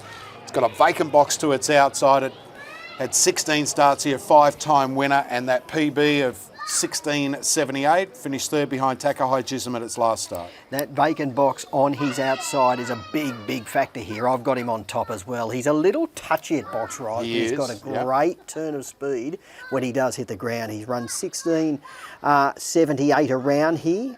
He's been in the money 10 of 16. Tidy effort when he finished 3rd at his latest run.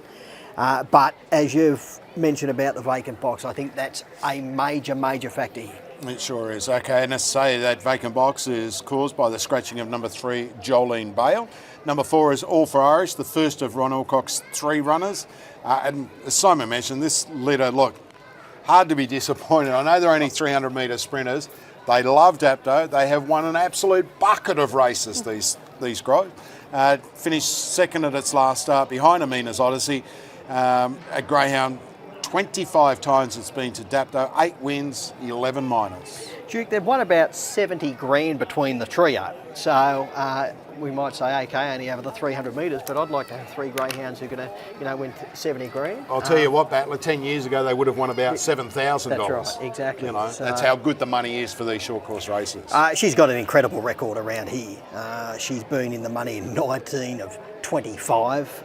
Again, she's got good box management, she's got a good turn of speed. She'll need to show all of that to get away with this, because there is speed all the way around her, but she will be helped by that vacant box underneath her.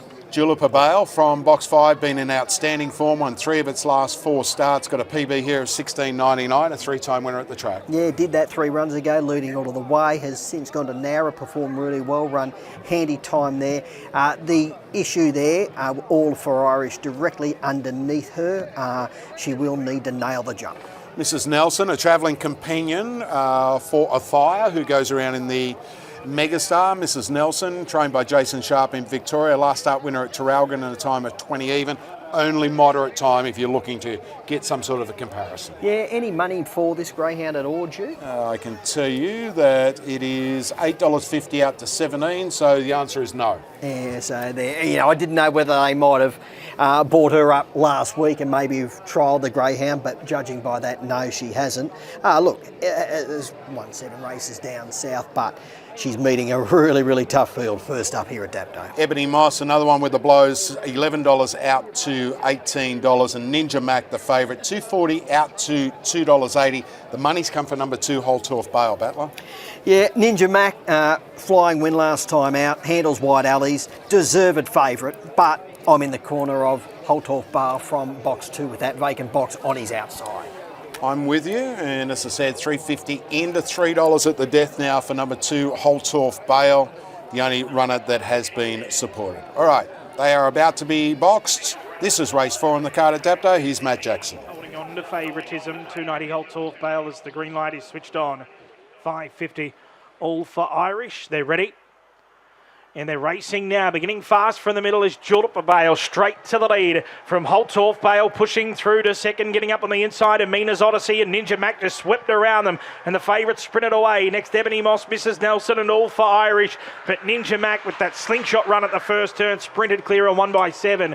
On Julep Bale, photo third, maybe Holtorf Bale to nose Amina's Odyssey, then Mrs. Nelson, All for Irish and Ebony Moss. It's a good gallop around 16.80. Ninja Mac for Ronnie Alcock. That is start. Every one of its career starts has been at Dapto over the 297. That's start 45, win 15. It's also run 19 minors. So it's 8-5 in a photo between 1 or 2. One looks like it'll get it. It does. 8-5, 1 and 2, and a very smart run. A new PB, 16.77. And just took full advantage of the jostling and jamming underneath him at that first turn. Holt off bail, pushing through Amina's Odyssey and the like, and just whipped up out wide, run to the top, and it was all over in a twinkling of an eye. He's raced away for an easy victory to make it 3 on the trot, and that great record at Dapto continues. And as you said, all of his 45 starts have been at Dapto. Yeah, and again, super consistent dogs. They're, Ronnie races there and basically races exclusively at Dapto with his team. It's Thursday night. It's race night at Dapto for Ronnie and his short course sprinters. 8, 5, 1 and 2, 5:33 opening split, 16:77 the overall time. A run home of 11:44. Again, winners are winners, Timmy, and Ronnie has just had an absolute super run with this letter. And another $1,700 jumps into the Camp Duke. So, yeah, the 3 Greyhounds. Pays the feed bill? Yeah, over 70 grand between the 3 Greyhounds who were in that race tonight for Ronnie. So, yeah, all honours to him. He took advantage of that scrimmaging underneath, got the fly and got the money. All right, that is race 4 done and dusted. Waiting to speak to Ronnie Alcock after that win. Takes along to the first leg of the quaddie. It's over the 600 metres, 5th grade coming up. And Palawa Queen will start favourite here. Spread the load. As Andy said, she'd find trouble in the telephone box. I've actually tipped her. I'm thinking Palawa Queen might give her a drag into the race. It's 165 and 270. And when I say I've backed her, I've taken spread the load with quaddies and that. No confidence in having a decent crack at it. But she trialled at Wenny a few weeks back with Good Odds Emma, who actually won the Megastar last year. And they only ran 30 and 02, but spread the load's run home time was 11:4. Wow. Yeah, well, they don't run home any quicker at Wenny. No. But, as Andy said, if there's a telephone box, put her in it, she'll find trouble. I've got to say, Palawa Queen, hasn't she been a costly conveyance? She's always hard in the market, and putters, they've left the money in the bag a number of times, Palawa Queen, so it'll be interesting whether they butter up again tonight. But go back a couple of runs ago and spread the load, gee. She was a certainty beat and at Dapto. We're just going to charging up behind them on the home corner, run into dead end after dead end, and then got beaten 2 lengths. So we still have nightmares, don't worry. All right, Mick Cowley, trackside with Ronnie Alcock. Ronnie, congratulations. Win number 15, and they've all been here, obviously. Yeah, he's only placed he's raced. I took some to Richmond, though. Come back with injury, so come back here. Mate, certainly loves it. Kind of slingshotted off the turn, didn't he? Yeah, well, they were packing underneath. He caused a bit of it because he come down. He's better inside, but I didn't think he'd get across in that race, but he just did. Better than I thought. Mate, not only got across, but ran his PB as well. Yeah, he did. And he checked his brother, the 7, a couple of times as well on the run to the corner, so I think he'd go a lot quicker than that. Mate, just for good measure. There's still a bit of improvement in him, you reckon? Oh, yeah, he's not 3 yet. I only sprint him because I think they last longer. He would run 500, easy, because his brothers and his sisters run over 600. But if I sprint him like this, I can race him longer. Yeah. He'll race to 5. Mate, no temptation to move him up to 500, though? No, sometimes when you see the prize money, you think about it, but I don't want to knock him around. Mate, he's got 15 wins, he's doing all right. Yeah, you can't ask for much more than that. Absolutely. Congratulations, Ronnie, well done. No, thanks a lot. Thanks, mate. Ronnie Alcock with Mick Cowley there, 230 and 150 about the winner, Ninja Max. Win number 15, as we heard. Julep Bale, 220, Amina's Odyssey, 230. Holtorf Bale finishes in 4th spot. The Quinn pays $14.90. Exacta, $21.30. Trifecta, $57. And the first 4, 8, 5, 1 and 2, $227.10. Let's take a look at the market for the first leg of the quaddie. It's a 5th grade over the 600 metres. Palawa Queen. And also spread the load from boxes 1 and 2 for Andy Lord, 165 and 270. Cheeky Bonbon, a real roughie at $81. Grand Oro for Ray Sultana at $4.25. Make Mine Scotch, a roughie. And Sirius Cuddles at $23. I mentioned that Box 2 has won the last 3 of the Megastars. Flying Ricardo had it. So too did Ritz O'Donnell in 2021 for trainer Mark Gatt. To run for the Megastar of 2021. They're ready, set, And they're racing now. Zipping Kyrgios away okay. Marvin's Girl out fast and will lead at the judge. Railing up, Richard Donner got the second favourite in some trouble. Sound of Silence through into third placing and Tachycardic fourth. They're followed by Cowgirl Ethics. Next, Light and Lily. Zipping Kyrgios checked out second last. Special Blend at the rear. Getting up on the inside, Richard Donner. She's pounced on the front now and raced 3 lengths clear of Marvin's Girl and Sound of Silence. But around the turn, Richard Donner sprinted away. And Richard Donner's won the Megastar by 2 lengths to Sound of Silence. Third, Tachycardic. Fourth, Marvin's Girl. Then came Zipping Kyrgios, who had no luck tonight, from Light and Lily, Cowgirl Ethics and Special Blend. The time is spectacular. It's around 29:40.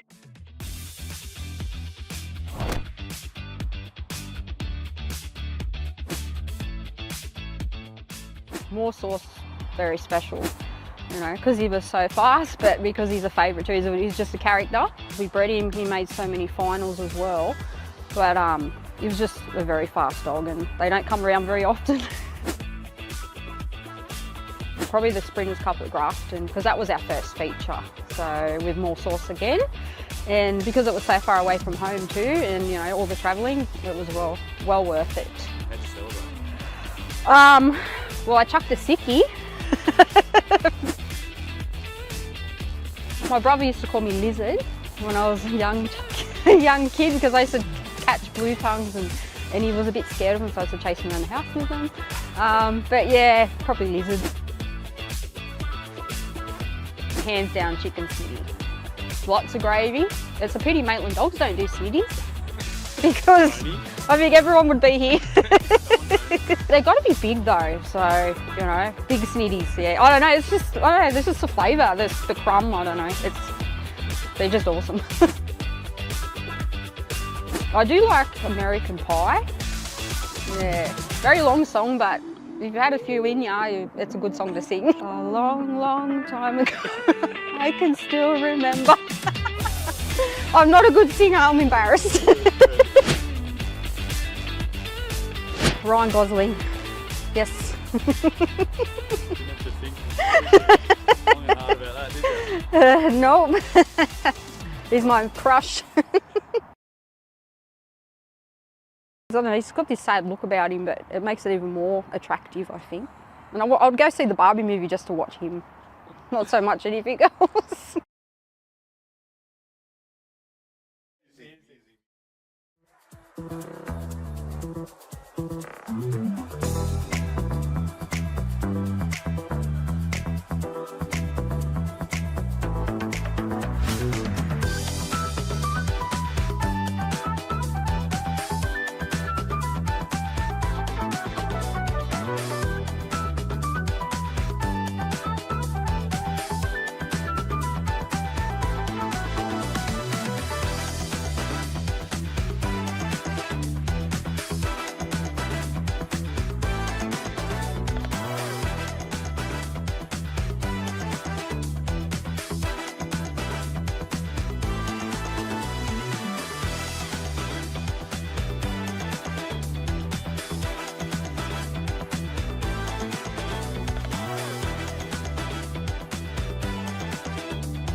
Welcome back to our coverage of Group 1 Ladbrokes Dapto Megastar Night. There is the market for the feature event. We're less than an hour away. $75,000 heads to the winner. If you finish in the first three, you get a guaranteed start in the semi-final of the Ladbrokes $1 million chase. Number 8, Return Mac, is the despised outsider. It is a $34 chance prepared by Shane Stiff. Simon Orchard caught up with Shane earlier. Shane, big night, Group 1 racing with Return Mac. He's been an honest dog for years, won plenty of races, Thunderbolt final as well. Are you happy to be here? You're hopeful, confident? Tell us about the emotion. Mate, the dog gives you plenty of confidence, but it's a very classy race and good for the dog and good for the owners, Kirsty and Scott, to have a share in a dog that's in a group race again. But he needs a lot of luck. How does he win the race? Jump a length in front, cross him, and they all tangle up behind him. Like I said, I hope he gets around safe and hope they all get around safe and the best dog win. And he's not the fastest dog in the race, so he needs a lot of luck. We know you're a keen form student, Stiffy, and don't mind a bet. If you run your eye over the rest of the runners in the field, it's stacked full of quality, but who are the dogs that you want to single out? Mate, the Red's got the box, got the trainer, and probably got the most ability. I think he's very hard to beat. The $3 that they offered early was probably good, even the $2.60. If I had any spare change or was allowed to bet in the race, I'd be having something on. If Return Mac was to do maybe the unthinkable and take out the Group 1 Ladbrokes Dapto Megastar, mate, what would the next 24 hours look like for you? Be an 8-hour drive home. We might have a couple of stops at McDonald's. You can have a couple of ice creams and I'll have a couple. But now we've got to trial 14 pups at Dubbo in the morning, so got to get home and then Dubbo Saturday night and racing at Capalaba on Sunday. So, such is life of a committed dog man. Best of luck, mate. Thank you. All the best to everyone in the race. Shane Stiff there talking about the chances of Return Mac, a very honest appraisal. But as I said to me, he may be the despised outsider, but he is that greyhound that, look, a lot of these dogs' chances actually hinge on what Return Mac does at the box rise. Yeah, Shane summed it up there. He can lead the race, but he would need the greyhounds behind to tangle up to some extent. He's not the quickest greyhound in the race. He will improve on what he did last week, probably gets him down to about the 29.60 mark. But I think tonight, if there's a trouble-free race, you need to be running 29.4 to be winning it. It actually has the hallmarks of a 29.3, yeah. Probably a late 29.2s, and we're getting near track record times when we talk that. But we're talking about if a greyhound like Umberto or Mortified, for example, were to get clear running, get a unimpeded run through that catching pen, they obviously are capable of running those sorts of times. They are, without a shadow of a doubt. If they get clear air, get to the front without any dramas, fresh air, they can easily run 29.2s, 29.3s. They've got the ability. All right, a very tricky race coming up to kick off the quad air. It's race number 5 on the card. We'll take a look at the market for it. Palawa Queen off the inside, a little sister to Palawa King, who won the Group 1 national distance at the Meadows a couple of weeks ago and came from well back to win at Wentworth Park last night. Palawa Queen, as you said, bit of a money muncher. I can attest to this. She has been backed and beaten a number of times, like the kennel mate Spread the Load, but she does have the ability to run very, very smart time. And if we go back 2 starts, she finished second behind Golden Girl. Go back 5 starts, she finished second behind Charisma Girl, running that 34.6, 34.7. They're probably going to run that 34.6, 34.7 again tonight. I think that's what I think you'll be needing to run to win the race. She's a money muncher, there's no doubt, Palawa Queen. She's got ability, but gee, she left it in the bag a number of times. Spread the Load, desperately unlucky here 2 runs ago. Should have won, no doubt about it. I'm actually going for one a little bit, on the third line of betting, not a roughie by any stretch of the imagination, but Grand Oro, I think he is a very, very interesting runner here. He's resuming from a break. First up over the 600 metres. He has trialled 29.88 around Dapto over the 520 metres, so shows he can gallop. He's 2 runs over the 500 at Dapto. He found a bit of trouble on both occasions. I think he's a great chance of rolling to the top here. And if the 2 favourites do sort of get a little bit tangled up behind, he's going to run a mighty, mighty race here, Grand Oro. And I think just first up at the 600, I think they've trained him that way to probably get him to find the lure. there's no doubt he can run time. Can he stretch that time that out to the 600 remains to be seen, but we will see in 5 or 6 minutes. He's been backed and beaten at his last few as well. Yeah. There's a few. There's a couple of dogs here. Punters are going, nah. He's a greyhound when you look at him, and particularly his last couple of runs, you can say, you realise why he's been backed. I dare say, on his own in a trial, he would run lightning quick time. And he's run 29.80 or something like that. He's 29.5, 29.6 there. So I can imagine. They suck you in all the time, Battler. We've all had them. Over the years, haven't we all fallen As for said. the trial track champions? Yeah. The two favourites in the race are Palawa Queen from box number 1 and Spread the Load from box 2, both prepared by champion mentor Andy Lord. And handling them tonight as the kennel rep is Steve Tubber-Arnold. We're speaking with Simon Orchard. Steve Tubber-Arnold, 2 in the race here for the Lord Kennel, Spread the Load. You're walking out, and of course Palawa Queen with Andy just behind you. Can you tell us a bit about the two of them?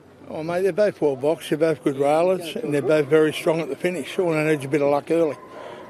Andy said during the week that he thought Spread the Load maybe had a little bit more ability, but was still trying to work out his racing style. What do you think about that? Yeah, she just has trouble getting through a field at the end of a race. You know, like she looms up and then all of a sudden she'll find a behind to run into. But I think if she don't find a behind to run into tonight, I think she'll be winning. I guess the big question is she better suited over furthest, Tubber? Yeah, she is, but she goes all right here at Dapto. You know, she's run a few placements here and she's always running on, you know. Palawa Queen currently the favourite for the race. If you had your last $10, mate, who would you be putting it on? I'd put it on this bitch here. Best of luck. Thanks, mate. Good on you, Tubber. Stick solid. Andy, of course, has handed over the duties of on-course interviews to Tubber, and Tubber does a great job helping out the kennel as well. Number 1 is Palawa Queen with Andy Lord there. We're 4 minutes off start time. $1.65. Timmy, you take it, and you take it with some reservations. Oh, I couldn't take it with counterfeit money. Look, there's no doubting she's got ability. She can gallop. And she could well be the best greyhound in the race, but at $1.65 she can't get me in. She's the one to beat on ability. I don't think she's all that well drawn in box 1, but in saying that, Greyhound 2 generally walks out of the boxes, so she will get that room to move. I think she's better drawn in the middle of the track for my Palawa Queen, but she is a deserved favourite on her ability. Yeah, she's had 4 starts here for 3 minus, a PB on the clock of 34.68. The kennelmate Spread the Load from box number 2. It's had 4 goes here for 1 win and 2 minus, PB of 34.77. Andy's always had a rap on this greyhound from before she even stepped foot out. I think she had her opening race. It's a maiden in the Magic Maiden Series. Her run home time, as I said, in that Stewards trial where she beat Good Odds Emma. She ran home at Wenny in 11.40, but we have left it in the last 2 starts. I can tell you we haven't had a bigger crack tonight as what we have the last couple, but I think she can win this. I think Palawa Queen will drag her out and drag her close to the lead. 2 runs ago was a tragedy. She was a certainty. Please stop it. I still have up on the home corner. She had 2 or 3 greyhounds in front of her and just run up the backside of those greyhounds. Yeah, I think the smallish field certainly plays into her hands, Spread the Load. She just needs to stay within striking range of the leaders, down the home running on the first occasion, and then she just needs fresh air. If she gets it, she's going to be in the finish, and she's the one to hold out. Box 3 is vacant. Number 4, Cheeky Bonbon, a real roughie in the race. Laddies are betting $81 about her. 2 starts here, both duck eggs, 69 career starts, just the 2 wins. Yeah, very poor in recent times. I couldn't have her. Grand Oro, the one you like, Timmy, $4.80 into $4.50, so some support there with Ladbrokes. Having its debut tonight over the 600 metres. Yeah, and look, I think he can roll to the top here and run a really, really cheeky race and a little bit of value, just looking outside the 2 favourites. Did trial quick, 29.88 over the 520 metres at Dapto back in June. Both runs at Dapto in June were really good, probably a certainty beaten when he finished runner-up back on the 15th of June over the 500 metres. He's getting up to the 600 for the first time, resuming tonight. I think they've trained him to probably find the lure. We know he can run time. Can he stretch it out of the 600 metres? I'm prepared to take that risk and go with him. Number 7, Make Mine Scotch for Emma Kitchen. It's around the $70 mark, $51 with Laddies now. It's been in the It's been runner-up at its last couple of starts at Richmond and also at Narra over the 520 metres. Another one making its middle distance debut tonight. Yeah, and strikes a pretty good field first up over the middle journey, Duke. I can't have her in a race of this nature. Serious Cuddles for Charlie Gadd, who's already had a winner there tonight. It's around $19, now out to $23 again. First up over the 600 metres, comes off a last at Wentworth Park over the 520. Major shock to see her finishing the money for mine. All right, I am with number 2, Spread the Load. I'm with I've Green. got fingers crossed, I've got toes crossed. And as I said, I've just played multis and quaddies with her, but yeah, I'm with 2. You need to hold your breath. I'm Gran Oro. I think you can just roll to the top here and run a very, very cheeky race at a little bit of value. All right, the marker mover is number 2, and that is Spread the Load. I can tell you with Ladbrokes, it's opening price of $2.80. It was $2.40 into $2.35, $2.30, now into $2.25 with laddies. Palawai Queen eases out from $1.60 to even money, $2, and Grand Oro also gets out to $5, 4-1 the old there. And look, realistically, they're the only 3 runners on form that you'd think could win the race, but it is a small field. It's a 600. There's a few question marks about a number of these dogs. And it is a case of good luck. Yeah, it'd be a major shock, Duke, if a greyhound outside the top 3 in betting were to take it out. I thought Palawai King might have got out a little bit in the market, to be honest, but she's been very solid. Yeah, she's $1.70 now out to $2.10. The money continues to come for Spread the Load. None of ours, I can tell you. Well, not as much of ours. They're being boxed for race 5. Good luck if you've had an investment. It's over the 600 metres. Here's Matt Jackson. Just about all locked away here for the running of race 5. There is the green light. 2:10 Palawai Queen, 2:30 Spread the Load. They're set, ready. Racing now. Palawai Queen jumped well down on the inside. There's good speed deep out by Make Mine Scotch. She carves over leads, but Palawai Queen's off her back to challenge by the judge. Running on behind them to third is Grand Oro and 4 Serious Cuddles. There followed Spread the Load. Last cheeky Bonbon to the back straight, and Palawai Queen leads it by a length and a half on Grand Oro. Spread the Load starting to wind up, and she's closing very hard. They're clear then from Make Mine Scotch to the home turn. Palawai Queen leads, but here's Spread the Load on the outside. Spread the Load moved up to Palawai Queen. They had a look at each other. They then hit the line together, and that is a close head-bobbing photo finish. Palawai Queen or Spread the Load, little between them. Third, Make Mine Scotch. Fourth, maybe Grand Oro from Cheeky Bonbon and Serious Cuddles. The time around 34.9.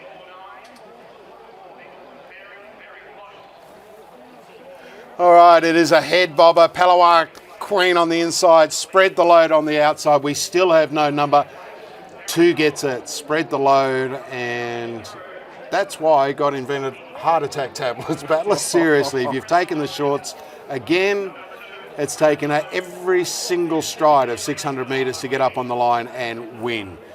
2, 1, 7 and 5, the numbers 2, 1, 7 and 5 to kick off the quaddie. There's Tubbett Arnold and Andy Lord, the trainer there, walking back. And he'd just be shaking his head going, I can't cop this much longer. On the home turn, she was just going to cruise up 3 deep, rush to the top and win by a couple, but she does what she does, and she makes it very hard. This is the home straight the first time around. There's Palawai Queen going to the front as they head down the back straight. We still had Make Mine Scotch in front. Palawai Queen being challenged by Serious Cuddles. And then Grand Oro and Spread the Load started to make their runs. Here we go down the back straight now, I should say. Yeah, she was putting the big strides down the back straight. She got to the outside, and then she had Palawai Queen in her sights, and then on the home turn they had a bump. They had a look at each other, but she just had the momentum in the final metres and got the bob in right on the peg to get the cash. If you took,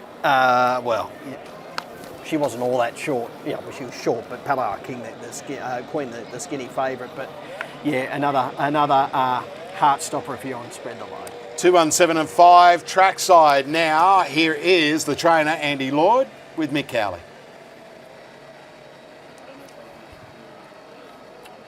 Yeah, the way you thought it'd finish? Yeah, well, I was hoping that's why it'd finish because I backed it too, so... Mate, there wasn't much in it. They certainly, on the home turn, it looked like the two had sailed past, but the one kept kicking. Yeah, she did, and the two's very strong. I mean, I thought when she was that close she'd win easy, but, you know, they can trick you, can't they? Mate, does that say more about the one? Yeah, the one's got plenty of ability too. I mean, they both want 700, so... I mean, they don't have them every week at Wenny, and I gave them freshen them up and a couple of weeks off, so coming to Dapto's good. Mate, what are the longer-term plans with the two of them? Just back to Wenny, you know, in the 1 to 4s and try and sneak them through the grades and just hope they improve, you know. Mate, you didn't have any luck getting through to the final of the Megastar. Have you got a pick? No, probably, yeah, the red. I think the red will win it. I'd like to see Mortified win it. I think she's a great bitch. It's a home track. But, you know, whoever leads will win. Mate, congratulations on winning a race on Megastar night. Thanks, mate. Andy Lord there, the trainer of both Palawa Queen and also Spread the Load. And as they go down the back straight, there's Palawa Queen. Grandeur up on its outside. Spread the Load makes 4 lengths in about 2 strides. And here, Timmy, she's 10s on and wins by 5. She sure is. And then Palawa Queen moves out a little bit. They have a bump and then she had to knuckle down again. And right on the peg, she got a head down and she's just got in, Duke. So I'm not sure I'd be rushing to back her again. Spread the Load. I think if you backed her tonight, I think you take the cash and you run. And don't chime in again until she's double figures or at a really good price, because I think she's one of those greyhounds, if you want to continue to chime in at the fairly skinny odds, I think you'll end up on the wrong side of the ledger. Well, I've been eating 2-minute noodles for the last couple of weeks, Matt, let me tell you. 2, 1, 7 and 5, the numbers to the first leg of the quaddie. There's Tubber Arnold bringing it back, and Tubber knew which one to handle. He's too smart, Gave Andy Tubber. the bum steer, didn't he? All right, race 6 on the card at Dapto tonight. We're 15 minutes off start time. This is over the 520 metres. Bandit Bluey is the second reserve, and it will start from box number 2, and it is $1.60. So there's plenty of money for the second reserve. They bet $2.90 once the field was declared, and they've got to start. And it is now into $1.50.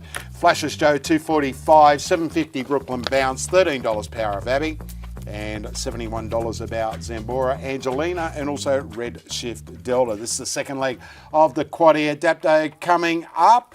Again, you'd think that tension's starting to build down there. We're only, 3 races or 2 races away. It's race 7 for the Megastar, but race 6 is the first one. Trackside at Dapto tonight is the CEO of Greyhound Racing New South Wales, Rob McCauley. Rob McCauley, CEO of Greyhound Racing New South Wales. Must be a proud man tonight to see a good crowd here, fantastic racing, and the place is decked out in red. G'day Mick, how are you? Great night. How good does the red and white look? We've had a great new sponsor, excellent night tonight. Halfway through a great night of racing, it's all happening. It's a real special Group 1, this one. It's out in the regions, an hour south of Sydney. Just adds a little bit to it, doesn't it? It does. It's got a real local flavour. The only Group 1 race outside of Sydney. It's fantastic. A lot of local support for it. 2 local dogs in the final. Heaps of local people involved. Local band. Great fun. It's a real good vibe around here tonight, isn't there? There is. It's fun. Everyone's having a good time, aren't they? Absolutely. Even the kids are jumping castle. Yep. Everyone's here. Mate, just the main race, a couple of races to go. Have you got a pick in the main race? Oh, geez, I reckon if you had money, you'd be wanting to put a few dollars on Mortified, wouldn't you? We'll see how it goes, Mick. I think you're right, Rob. Stick with the local one. Any other announcements coming up at the moment? I know we did speak about the new Dapto track, the community consultations going on at the moment. You'd encourage everyone to get involved in that? I see brochures all over the place for Dapto new track community consultation. There's a little QR code on them, and everybody can put in there too, Bob, about what we should be doing and how the new track should be designed and what other things we should do with it. So the Dapto new track will develop as a result of community stakeholder engagement. I guess this is potentially the second last Megastar at the old Dapto track, and we might be at the new one come 2025. I'd say yes. There's at least one more here. We're not that quick. Not that quick. Enjoy the night. Congratulations on another fantastic event, and let's go Mortified. Thanks, Mick. Have a good night. Thanks, mate. Rob McCauley with Mick Cowley there, and I did a story down on that brand new site that we've purchased at Dapto. Absolute prime positioning, not as close to McDonald's as what this one is. And as Rob said there is community consultation taking place at the moment. Let's hope that, we have enough wherewithal to get that across the line. It is a massive challenge at the moment to get new greyhound tracks built because there are people with differing views. There is, Duke, there is. So hopefully there'll be a DA going in the not too distant future for the new track. But yeah, the consultation period is open and everyone's open to throw in. As Rob said, they're 2 bobs worth and what we can do. It's a big site, so not just for greyhound racing either. That's exactly, the plan. It's for the community, yeah. Whether it's playgrounds or a couple of sporting fields or tennis courts or whatever it might be, the community's got an opportunity now to put what they think will be ideal for that part of Dapto. It's only a 2 to 3 minute drive from where the current site is, so it's prime location, and it'll be fantastic for the South Coast when it's up and running. It is, and greyhound racing has been an intrinsic part of the Dapto community for so many years now. And let's hope that this new track, we're able to get it up and built as quickly as possible. There is the market for the Megastar, the Ladbrokes Megastar. Umberto holds the call, 240 in front of Mortified for Chris O'Brien. Number 4 is a Fire for Jason Sharp. It's an $8 chance in the market. It took out the Speedstar a couple of weeks back at Sandown Park, and Simon Orchard is speaking with its trainer, Jason Sharp. With Jason Sharp, a fire going off in the Group 1 Ladbrokes Dapto Megastar. He's just having a bit of a look at his phone. What were you peeking at before, mate? Oh, the footy score. The Pies are up, so I'm happy, man. What would you like more, a Collingwood Premiership or a Group 1 Ladbrokes Dapto Megastar? Probably the Group 1 first, because I think Collingwood's already got the Premiership in the bag, so yeah. As a Brisbane Lions fan, mate, I can't disagree more. Hey, let's talk about a Fire. Last week was a really good run. I spoke to Jace Thompson during the week and he thought a Fire maybe had the most improvement. Yeah. Do you agree? Yeah, definitely. I think the look at the track will make a big difference for him. He just looked a little bit lost up the back, and I think he'll begin a lot better this week. How do you see the run to the first turn shaping up, considering there's so much pace in the race? The 5's the worry, I think, but he can ping the lid, so hopefully, I think it's whoever gets out in front is really going to win this race. So it's a bit of a lottery at the moment, that's what I thought, but yeah. Group 1 glory has eluded you so far, mate. How good would it feel to finally claim a Group 1 race tonight here at Dapto? Oh, it'd be great. That's what you aspire to do, is win Group 1s or win big races, so that's what we're here for, so yeah. Last of all, I'm intrigued, a 9-hour trip, you're coming up with Jess and there's a few others here. How do you spend the time? We listen to a bit of music and empty the dogs on the way and talk, and just talks about what she's planning to do at the house and all this sort of stuff. You sort of cornered, so you know how it is. Yeah. Hopefully, mate, you've got a Group 1 Ladbrokes Dapto Megastar to talk about on the way home. Best of luck. All right, thanks for that. Have a good night.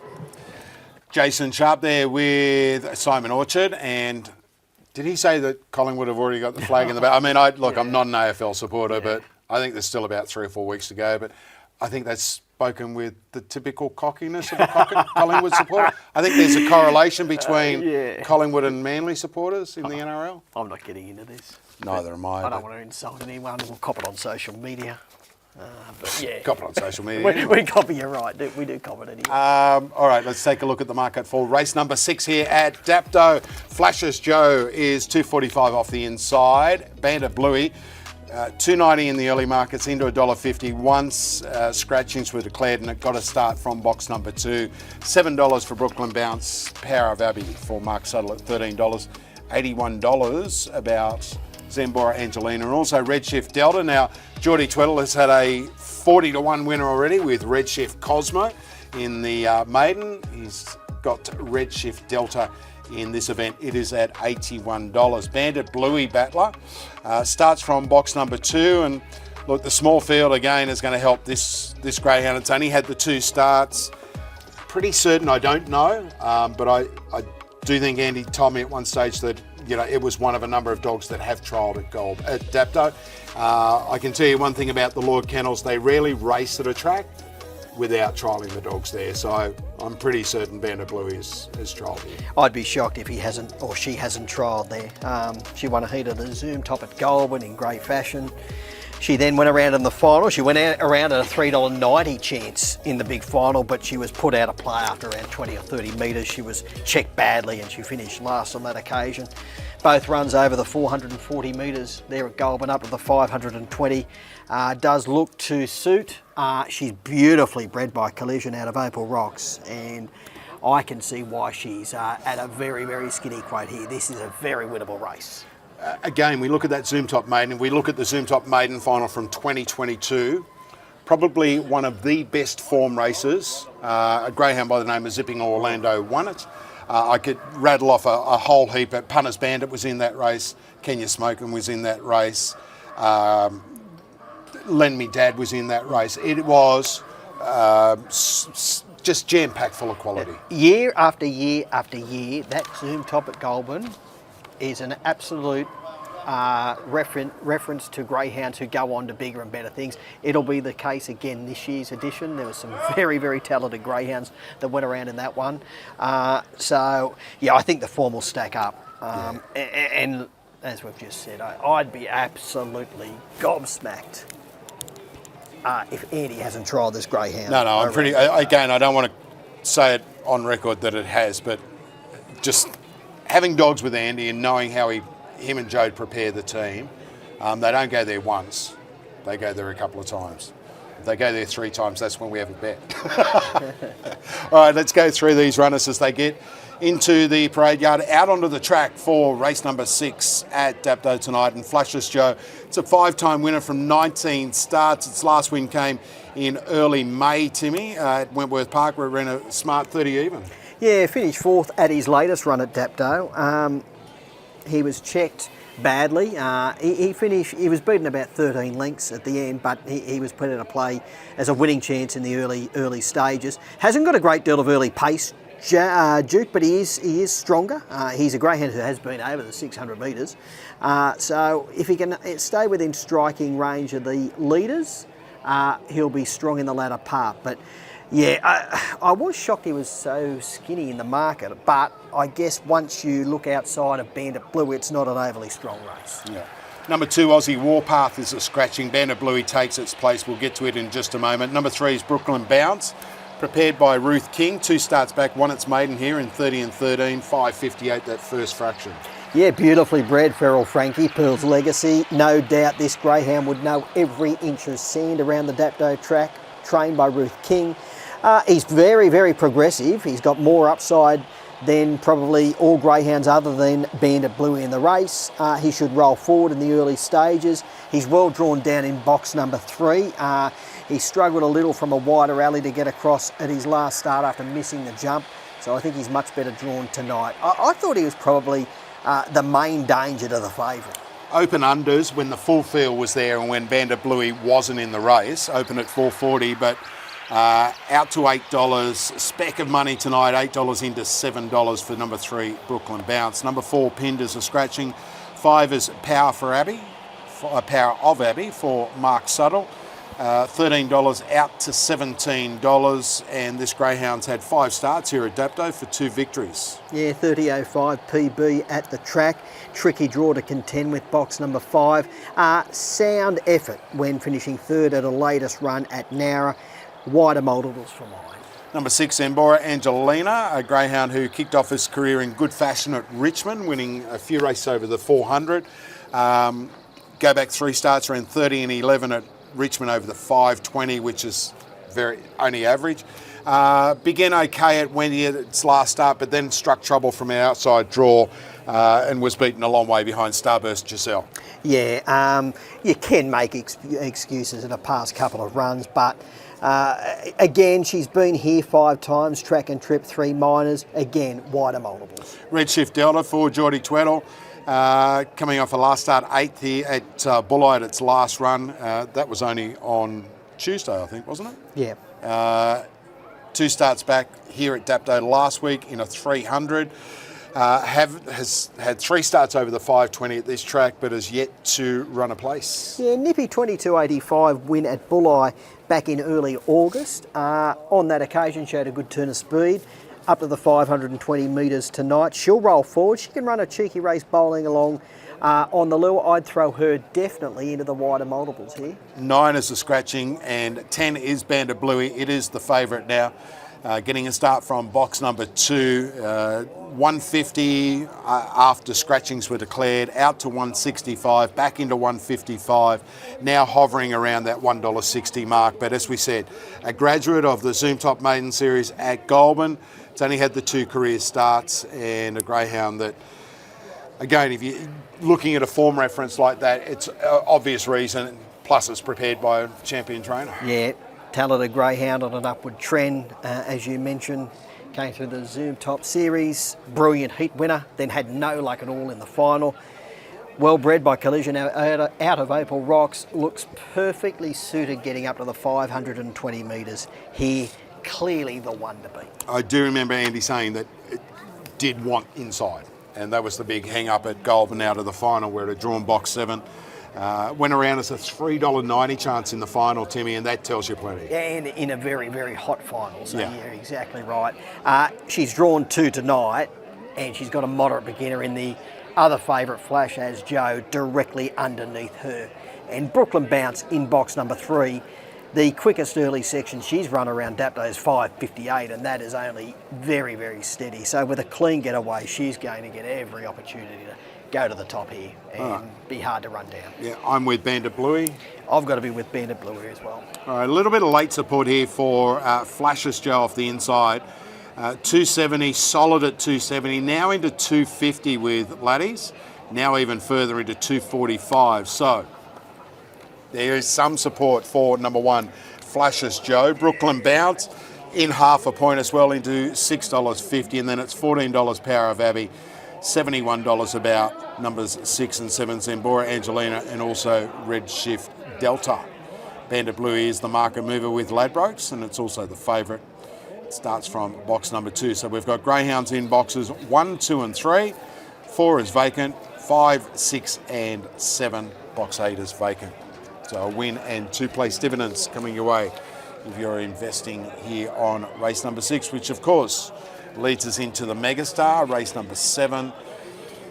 More money I can tell you about for Umberto, with Ladbrokes now into $2.25. He has absolutely been crunched then in the last probably 4 or 5 hours. Yep. Look, I think he's getting into rock bottom odds now at that price. In a Group 1 field like that, yeah, I totally agree. All right, race number 6. Greyhounds behind that 5:20 start. The Megastar start at Dapto tonight. The favourite wears the red, white and blue. Bandit Bluey for Andy and Jody Lord. So they're about to be boxed. Let's head trackside. Here's Matt Jackson. She looks very hard to beat. Flashes Joe, $2.40. Brooklyn Bounce at $7. $19 Power of Abbey. So the green light is turned on. This is race number 6 tonight. They're set to jump. Ready. And they're racing. Bandit Bluey, she was only out reasonably, but she's squeezing through a very narrow gap. She breathed in and allowed her to get through, and she sprints away to lead 3 lengths to Brooklyn Bounce. Cross into 3rd is Power of Abbey. Up to 4th now is Flashes Joe, Wellback Redshift Delta and Zembora Angelina. Off the back straight, and Bandit Bluey leads it by 2.5 on Brooklyn Bounce. They're clear of Power of Abbey at the home turn. Bandit Bluey, she railed beautifully. She's clear of Brooklyn Bounce, and Bandit Bluey all the way beats Brooklyn Bounce. Photo 3rd, Flashes Joe dived at Power of Abbey. There's little between them. That quartet gap, the other Zembora Angelina and Redshift Delta.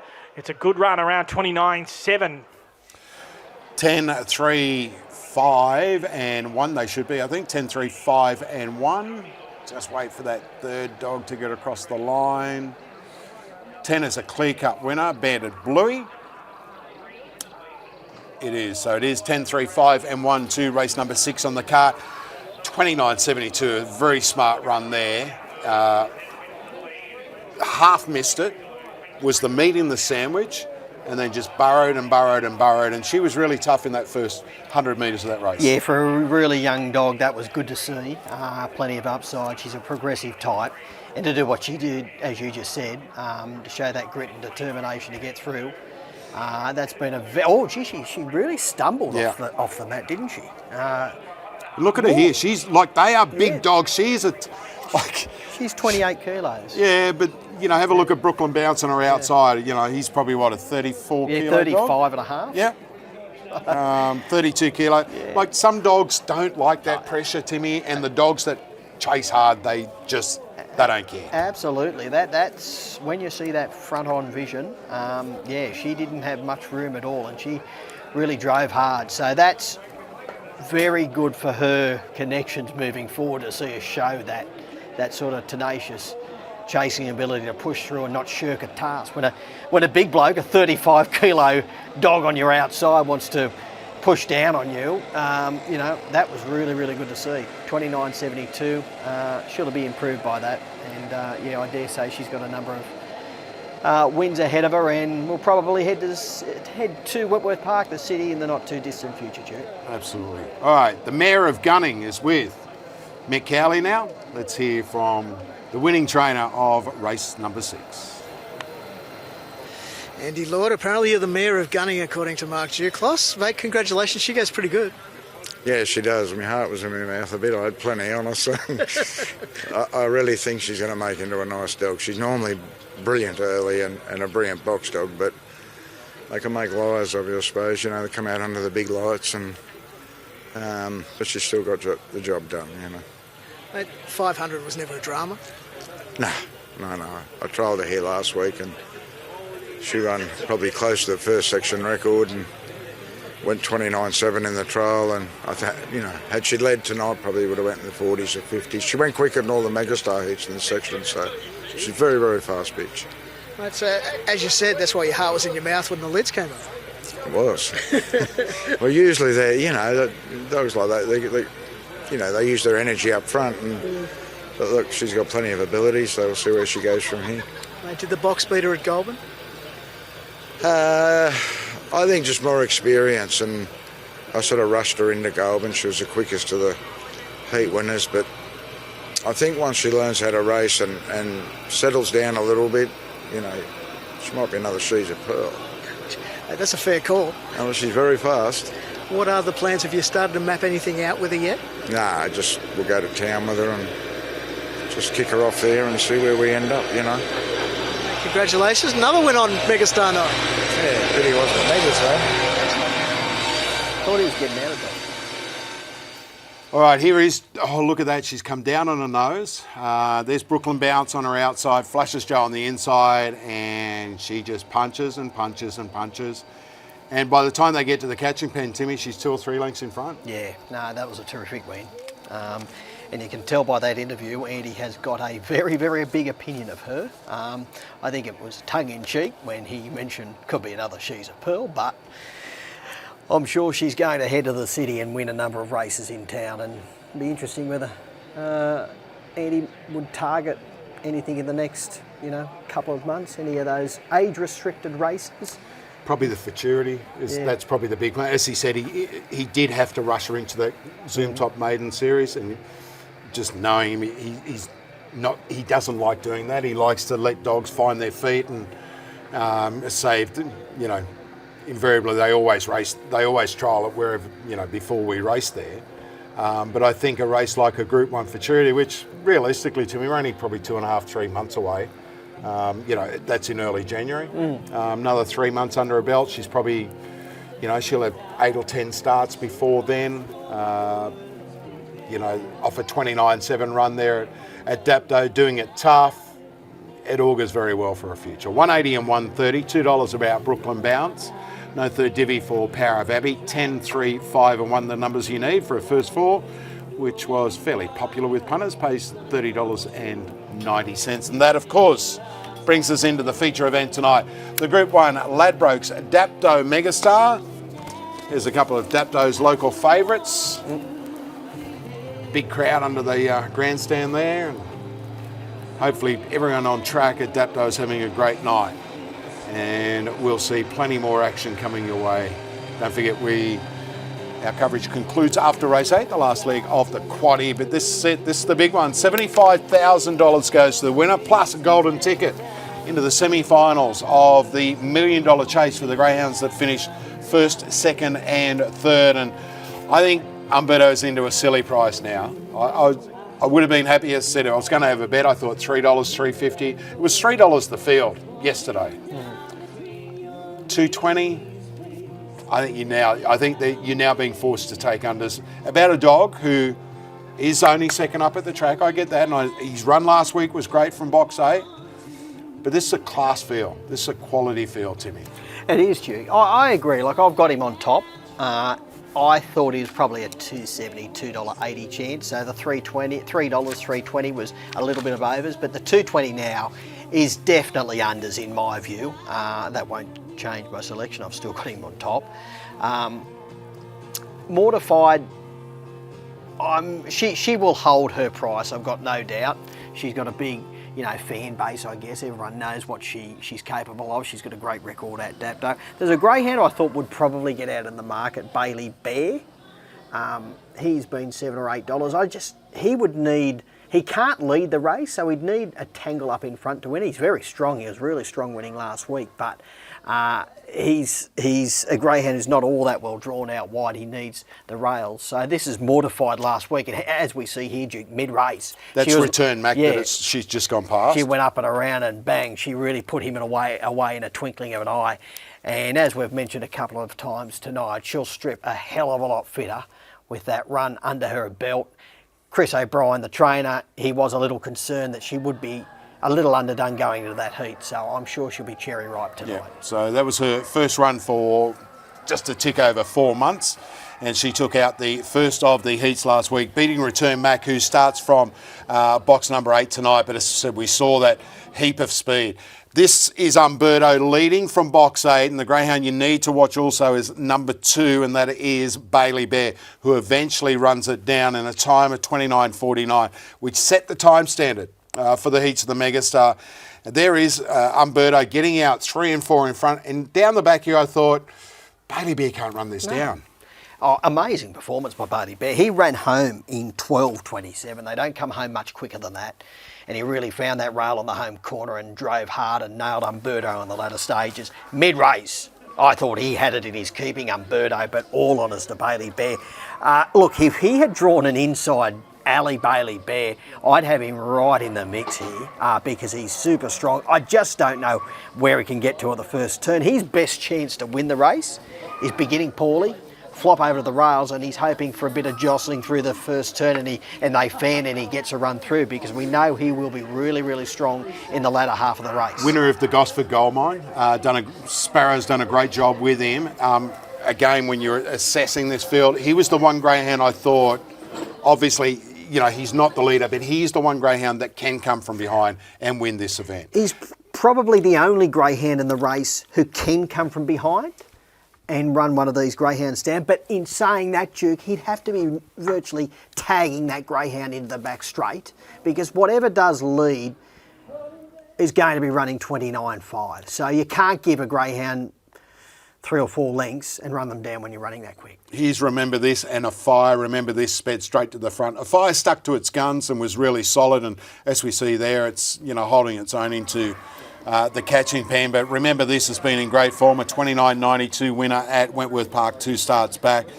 And then of course we had the final heat, and Stealth had box 5. It's got box 5 again tonight, and came out absolute flying, runs 29.65. That was coming off a very smart trial as well. Quantifiable finishes second in this event behind Stealth.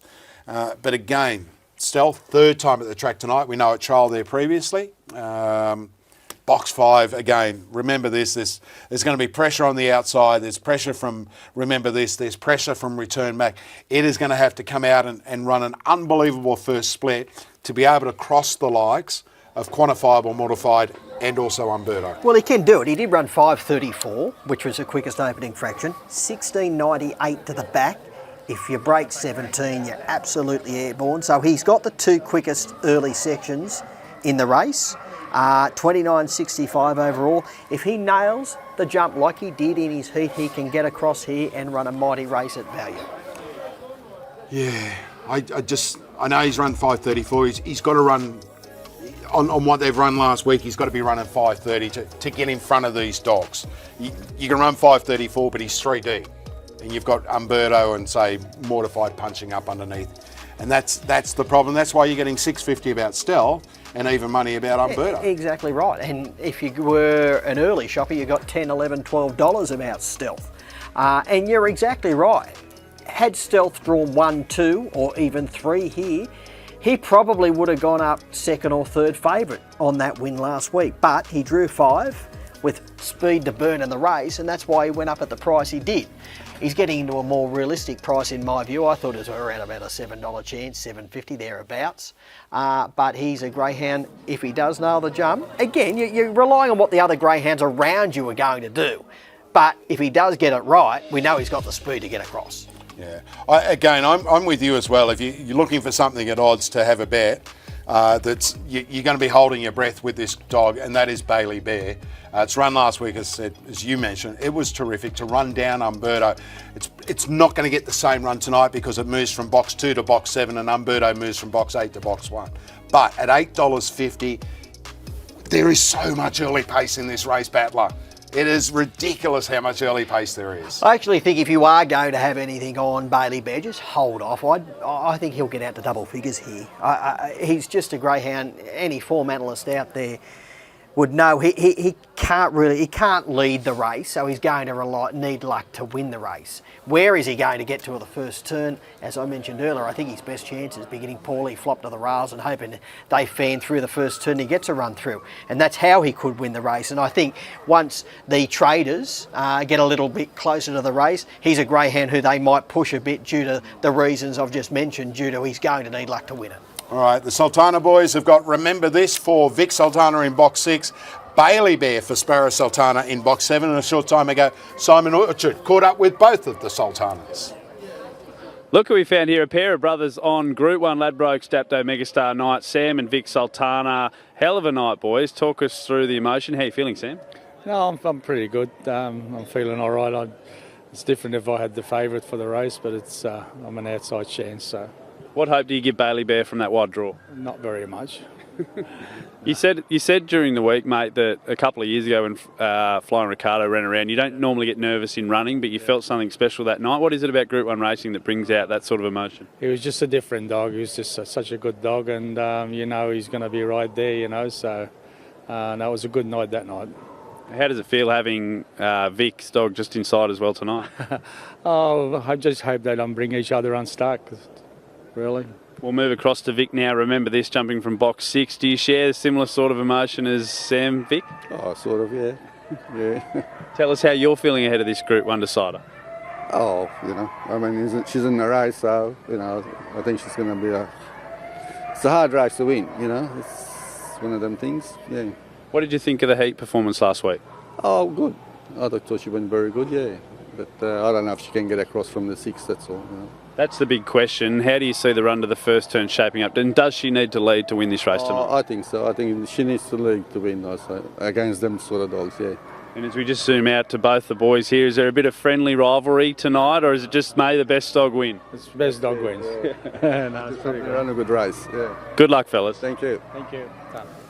Two of the stalwarts of greyhound racing there, Vic and Sam Sultana, and they've got Remember This and Bailey Bear drawn side by side. And as I said a couple of years back, it was Flying Ricardo for Sparrow's daughter, Christy, who took out the Group 1 Dapto Megastar, and there are the greyhounds in the kennels now, and they're about to be introduced to the crowd.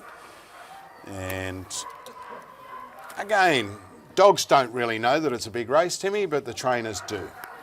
They sure do, Duke, and there is quality trainers when you go through the trainers engaged in this race. Jason Thompson, Chris O'Brien, Jason Sharp, Vic and Sam Sultana and Shane Stiff. Plenty of experience with all of those trainers, and I'd hate to even think how many races between them all they've won.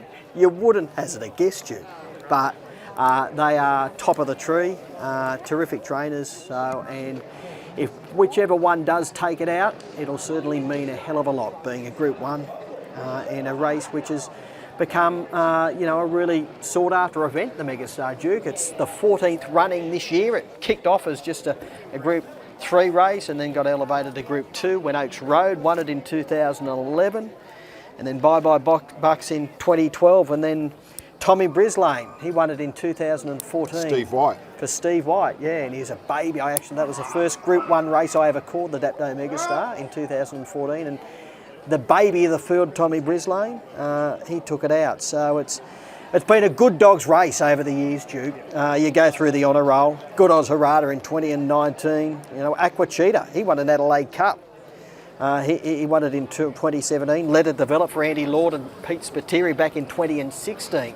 Here's a grand old campaign to Let It Develop. He won a Canberra Cup. Yeah, and he'd always go around in the top races around Whitworth Park. A really good free-for-aller. And in recent years, Good Odds Omer, Rich O'Donnell and Flying Ricardo just 3 years ago in 2020. So it has been a good dogs race all the way through, and we'll see another very, very worthy winner tonight. Yeah, the depth of the quality of the greyhound is matched by the depth of the quality of the trainer. As we mentioned, you know, the Jason Thompsons, the Vic Sultanas, Sam Sultanas, Chris O'Brien. These are long-term participants in greyhound racing. You know, I go back with Jason Thompson to the days of, you know, Awesome Assassin. And prior to that, you know, he used to bring dogs up, and I was doing work for Channel 10 on Sports Tonight. We'd go to the airport and we'd have the dogs out, Awesome Assassin, in the area, you know, where you arrive and all that, and people would be patting dogs and all that, and we'd do a story. That's nearly 30 years ago, you know. And he has been a terrific trainer since then. Chrissy O'Brien with the likes of Tiffy and, you know, her progeny. And then the Sultana boys, as I said, for as long as I've been in dogs, they were in it before then as well. So, as I said, the quality of the animal in this is matched by the quality of the human handling them. And the Vic and Sam Sultanas, they've had really, really good top performers. Even in recent years, Skywave for Vic Sultana made a $1 million chase, the first running of the $1 million chase back in 2018. And Sam Sultana, he's put the polish on some outstanding greyhounds. Mandadgery Man is one which does come to mind. Probably, I'd say he was, 12, 15 years ago now. Time gets away, but he was a tremendous chaser, Mandadgery Man. He went all around Australia with that greyhound, Sam. So, trainers here who have had very, very quick greyhounds all the way through their careers, and as I said earlier, it'll mean a heck of a lot if they can take out the Group 1 tonight. Umberto, 225. Without a doubt, the two Jason Thompson trained greyhounds are the two best back runners in the race. Not so much today with Umberto, but Stealth, as we've spoken about previously, yesterday and the day before when the $10 or $11 was bet. So we're now out to 225 for Umberto, 340 for Mortified. Quantifiable gets out in the market, and I just thought Quantifiable is going to give Mortified the best chance of winning. I've watched Quantifiable a number of times, likes to take that half a step right and wants to push to the middle of the track, and I just thought if Mortified could come out on turns and then just accelerate a little bit quicker than Umberto, it's a tough task, but that gives her that best chance of winning. Yeah, she will come into the race more with Quantifiable drawn her outside. She's not a wide runner by any stretch of the imagination, but she won't crash. She'll run that straight line, so she will give her sister every chance to drive through, but she's got to cross Umberto, because if she doesn't cross Umberto on their sectional time, she can't run Umberto down, Mortified. All right, Umberto has had 24 career starts, 11 wins, 10 minor placings, and as we've mentioned, it was on debut last week when it went 29.51. Let's talk about Mortified, who won the $1 million Chase regional final last year at Dapto, going a career best 29.55 from box number 5, has since made a number of feature race finals, including the Group 1 Australian Cup and the Group 1 Futurity, and resumed last week after 4 months off the scene to win in 29.62. Timmy, tell us about Quantifiable. 30 career starts, 14 wins, yet to win here at Dapto, Buck. Yeah, you'd love one in your kennel. 5:43, 17:08, 12:70. Her times last week when she was runner-up in 29.78. She needs to nail the jump and get across the inside pair. I think she'll struggle here, Jude. The Speed Star winner from the 23rd of August is A Fire, trained by Jason Sharp for owner Ed Burrett. On debut last week, going 29.70, a 5:40 first split, 29.24 2 starts back when winning that Speed Star. Again, from box 4, great record. I know boxes, different races and that, but it's won 3 times from 4 starts out of the blue. Yeah, she was super gallant when she was runner-up behind, remember this, in 29.70 last week, or he was. He'll need to go quicker tonight, there's no doubt. He's got a really tricky draw, quantifiable underneath, Stealth on his outside, who does want to get to the inside. So he will need to absolutely lid ping for mine to get across to lead to be a winning chance. And Stealth has won its last 3 on the bounce. Heat last week, obviously. It won at Geelong in 22.42 and 3 starts back at Shepparton over the 385 blistering 21.57. It can overcome box 5. Absolutely he can. 5.34 opening fraction, 16.98 to the back. They don't go any quicker. Home in 12.67 and 29.65 overall. He'll have to improve probably a couple of tenths on that run home time to get home here, but he's got the box manners, he's got the speed to get across and lead. The best value runner in the race. Remember, this is a 15-time winner from 32 starts. It's won 4 from 6 starts out of box number 6. And it's handled that rise through the grades to free-for-all company at Wentworth Park now in outstanding style. She sure has. She's been tremendous in the past couple of runs, particularly at Elate's leading all of the way. She's a greyhound who can run the early sections to lead this if she does get the start right. And number 7, Bailey Bear, best on the clock last week of the 4 heats, going 29.49 when running down Umberto. 5 starts back, took out the Gosford Gold Mine in a blistering 29.16. Former Victorian since it's come up to Sam Sultana. It's had a new lease on life and he has done a tremendous job with it. Absolutely airborne. Unbelievable win last week to run down Umberto, giving that greyhound probably 4 lengths on the top turn. He was super strong at the line. The big issue is his alley here. I just don't know where he gets to. I think he needs to begin poorly, flop to the rails and just hope for a run through at the first turn. And the despised outsider in the field, Return Mac. It's a 25-time career winner. It's won 7 from 9 out of box number 8. Look for it to be carving across, Timmy. Yeah, he loves a wide alley, but he will need to improve time-wise to get home. Greyhounds are about to be boxed for the 2023 renewal of the Group 1 Ladbrokes Dapto Megastar. $75,000 goes to the winner. Golden ticket for the place getters into the Ladbrokes $1 Million Chase semi-finals at Wentworth Park on October the 6th. With his call of the 2023 Ladbrokes Dapto Megastar, here's Matt Jackson. Set to jump. Ready. Racing.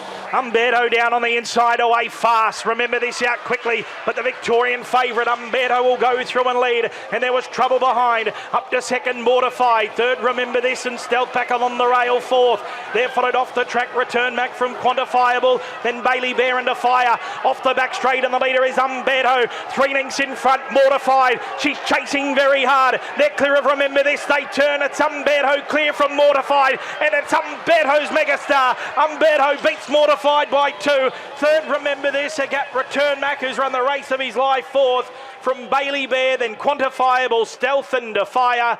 The time around 29.6. 1, 2, 6 and 8 to the 2023 Ladbrokes Dapto Megastar Group 1 event. $75,000 to the winner. Head south to Victoria. Prepared by Jason Thompson. Umberto takes the crown. A very, very gallant. Mortified has run second. Remember This third, and Return Mac has finished 4th. Timmy, Mortified came out average. Umberto began sweetly, 29.60. And again, he led at the first turn.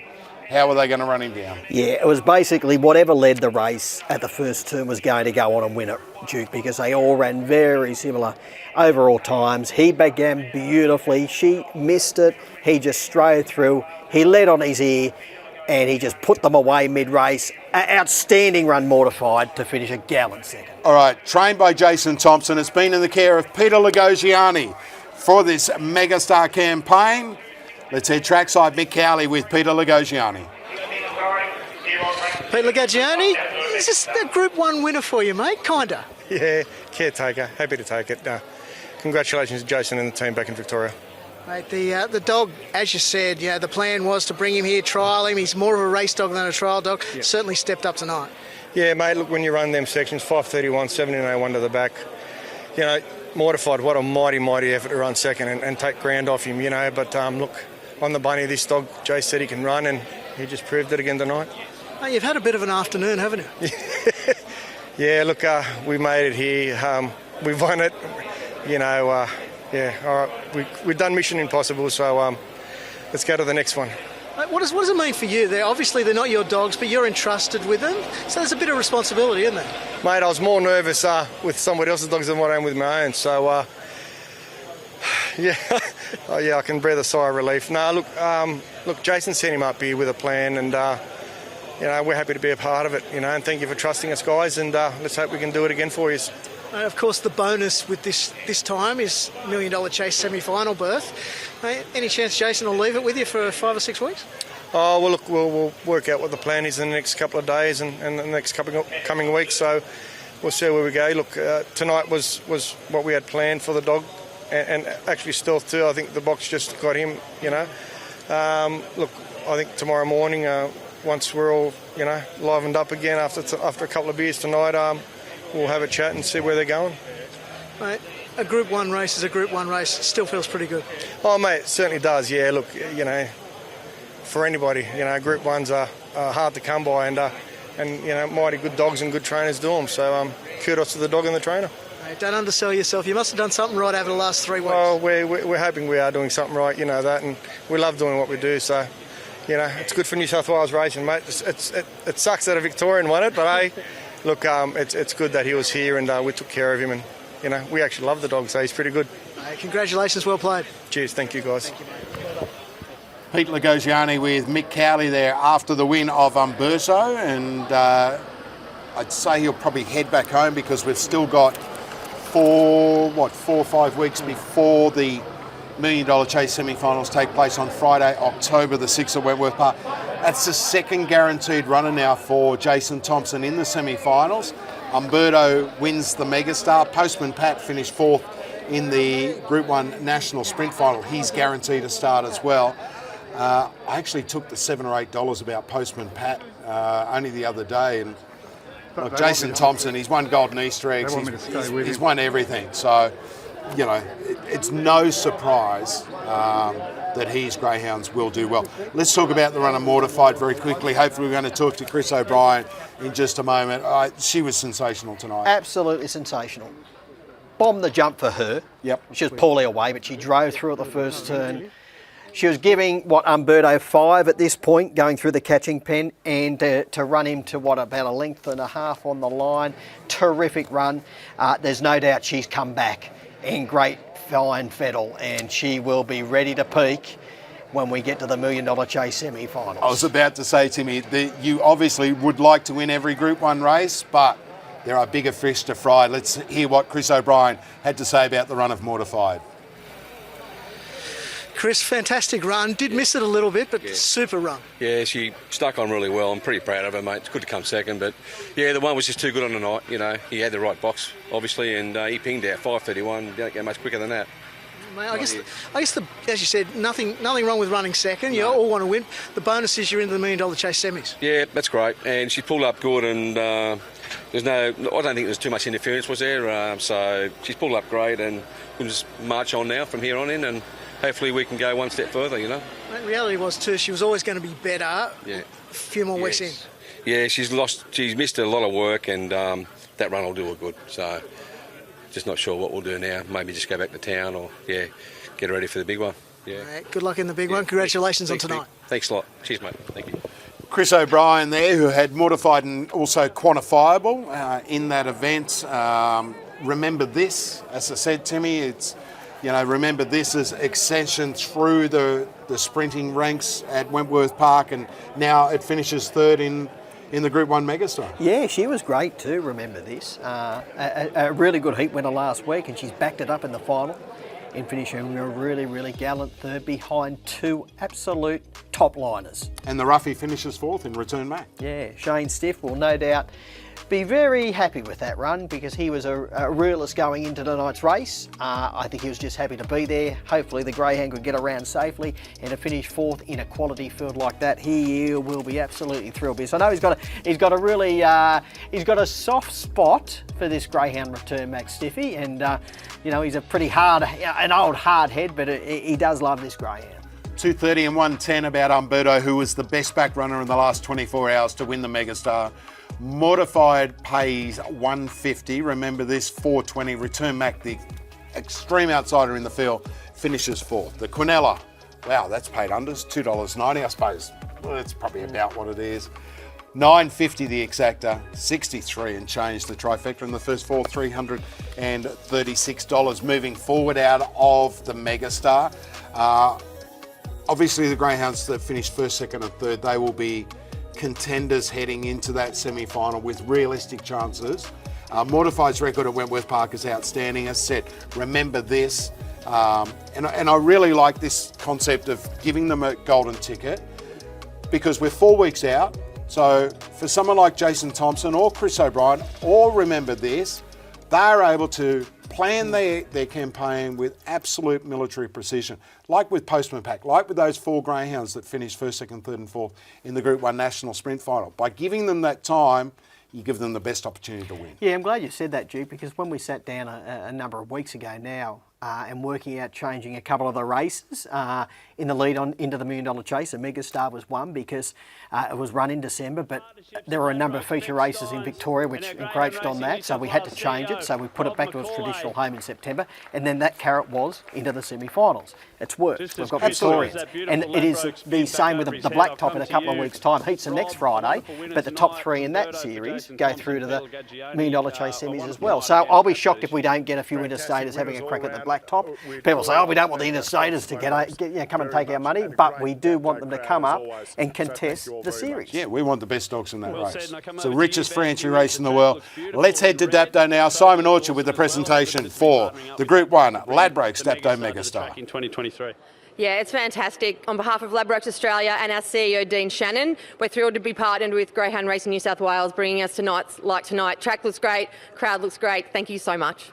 Big round of applause, please, for Rob and Beck. Keep that round of applause going. Vic Sultana, remember this, a worthy third place getter. Will get Jeremy to come over and just award Vic the third place trophy. Congratulations, Vic. Big round of applause for Vic Sultana. Second, Chris O'Brien and Mortified, game in defeat. Jeremy, trophy for Chris O'Brien. Round of applause for Chris O'Brien and Mortified, ladies and gents. And finally, Peter Lagagioni, couldn't have been more fitting. The Ladbrokes #1, Umberto, taking out this year's 2023 Group 1 Dapto Megastar. Big round of applause for Peter Lagagioni and Umberto.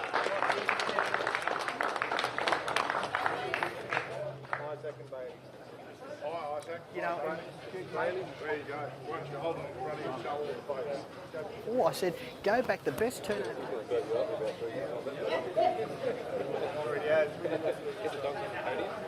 Yeah.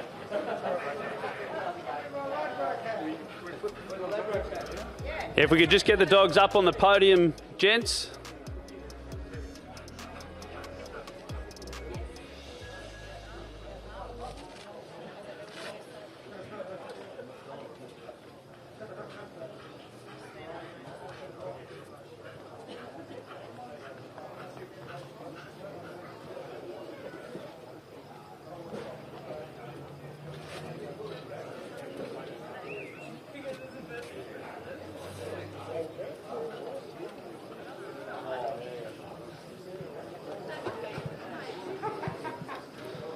There we have it, the 2023 Ladbrokes Group 1 Dapto Megastar place getters. A big round of applause, please, for Umberto, for Mortified, and remember this. Pete, we'll just finish with you. I know you've already done one interview, mate, but not an ideal preparation tonight. How good is it to get another Group 1 under the belt for Jason Thompson? Yeah, mate, good for Jason's team, our team, and good on Dapto. Look, he's know how to put it on, and we've been coming here since we were kids. Wayne used to lead the crew down here, and mate, it's good to come here and win races like this. And all you guys at UNSW and and Jerwick, you're all doing a fantastic job at the moment. So thank you very much to all. One more race coming up in the next couple of months, or a couple, but one partnered with Ladbrokes, $1 Million Chase. You're going to keep Umberto around for another few months?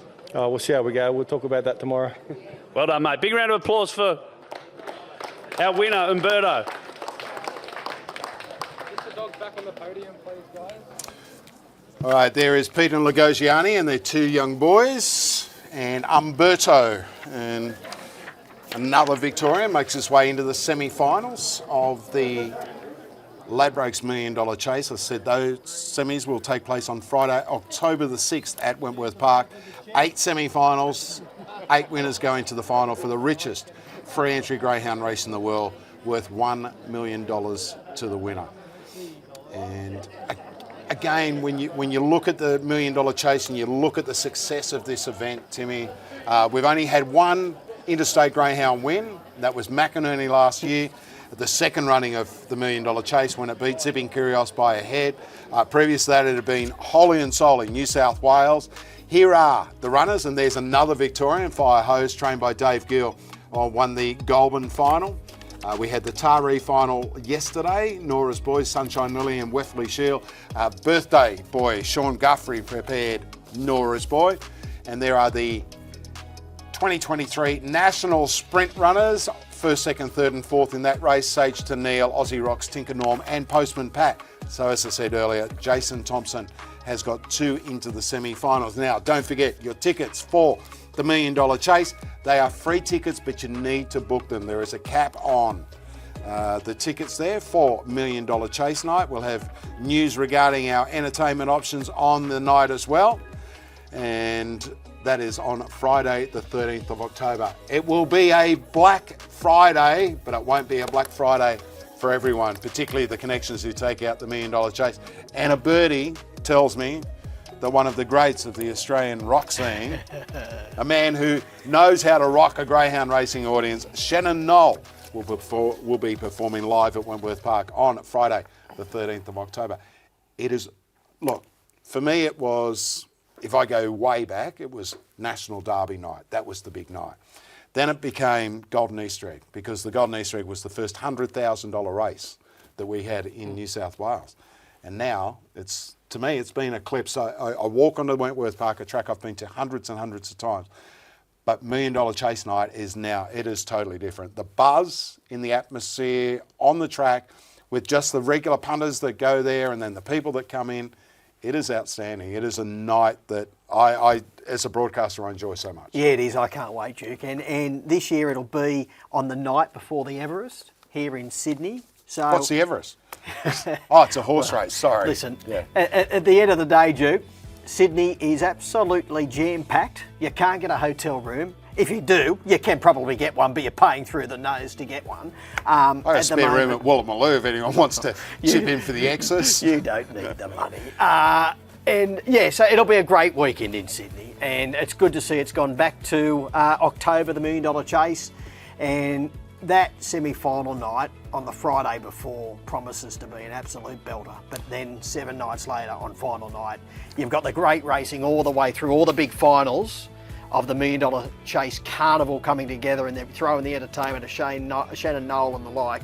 It'll be a tremendous night. Get in and book your tickets now. Who could ever not remember the heroics of Mystic Ride, of She's a Pearl, of McInerney and Handsome Prince, a 20-1 outsider, Good Hod Serrata, who then went on and won a Dapto Megastar after winning a $1 Million Chase.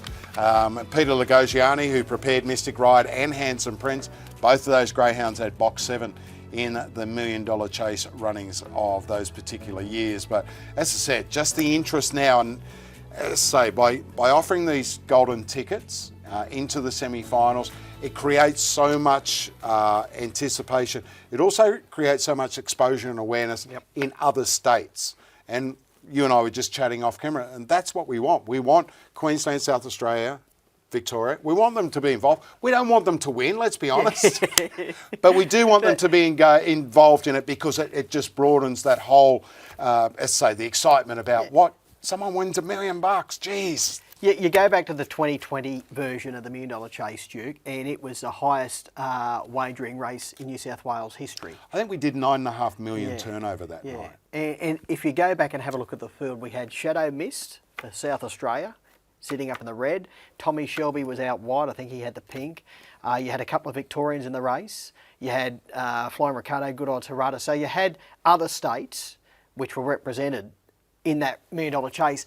And I know for a fact, I actually saw the stories like Channel 9 News or whatever news networks in WA and South Australia were running stories. That is great exposure for not only greyhound racing, but for New South Wales and the $1 Million Chase. So to get runners in the race from interstate, that's what the aim is. You want to reach all parts of Australia. Look, we don't want them to really go away with the cash. We don't want them to win. We just want them to be don't involved. Want that to happen, they cannot, but we do. You're right. They we can do come and want play in the sandpit, but they can't take the toys home with them. Exactly. We want them to be involved because the more exposure we can get for this race series, the better. Yeah. All right, and the semi-finals held on Friday, October the 6th, the big one on Friday, October the 13th. We're only 2 minutes away from my best bet of the night, hopefully, Battler. I'm all in here with Bandit Jane. I still can't believe she's 270. Said 6 goes here at Dapto, I think 5 wins. Unbeaten from box 7, track record holder. Her last start win here was outstanding in 34.28. She draws box 7, now with a vacant box on her outside with Tickalong Car out. Corborn Magic, I know it's been he's been a real headache for Andy in the last couple of months, Corborn Magic, who at one stage was Australia's #1 stayer, got a good record at Wenty as well, at Dapto as well. But I thought Bandit Jane coming into this race, I thought she was an even money chance. Duke, when I did the form, I do the form before looking at the market, and I thought, oh, she'll be $1.80 even money. Where she's drawn, wide out, where she wants to be, unbeaten from box 7. And then she went up 2.6. I thought, well, she's well and truly over the odds. Then the late scratching of Tickalong Car came through, and I thought maybe they were gambling against her due to the fact Tickalong Car can show speed and does want to run across. So she was a little risk. Well, he's come out, or she's been scratched, and she's got out of the market, which I just find totally perplexing. I don't get it here. I don't know what I'm reading wrong into this. I agree. I think she's the best bet on the card. I think she's beautifully drawn out there. She'll get all the room to carve across, go to the top. If she runs a 34.2, I don't know how on earth they can run her down. It's only a third run back after a 4-month spell, so Andy's placed her. He admitted he rushed her to get her into a heat of the national distance, which actually turned out to be the New South Wales sprint distance final. She then went back to Dapto, and that was 3 weeks ago. Ran 34.28 off box 1. I don't like her drawn inside. I think she's a much better greyhound off a wide box. 6 starts from box 7, 6 wins. 10 goes here, 5 wins. The only greyhound in history to break 34 seconds at Dapto. As I say, perfectly boxed. Look, this is a quality affair. Don't get me wrong. It's a quality race. We've got the likes of, Ritzer Piper and Corborn Magic, who I say, go back a couple of months and he was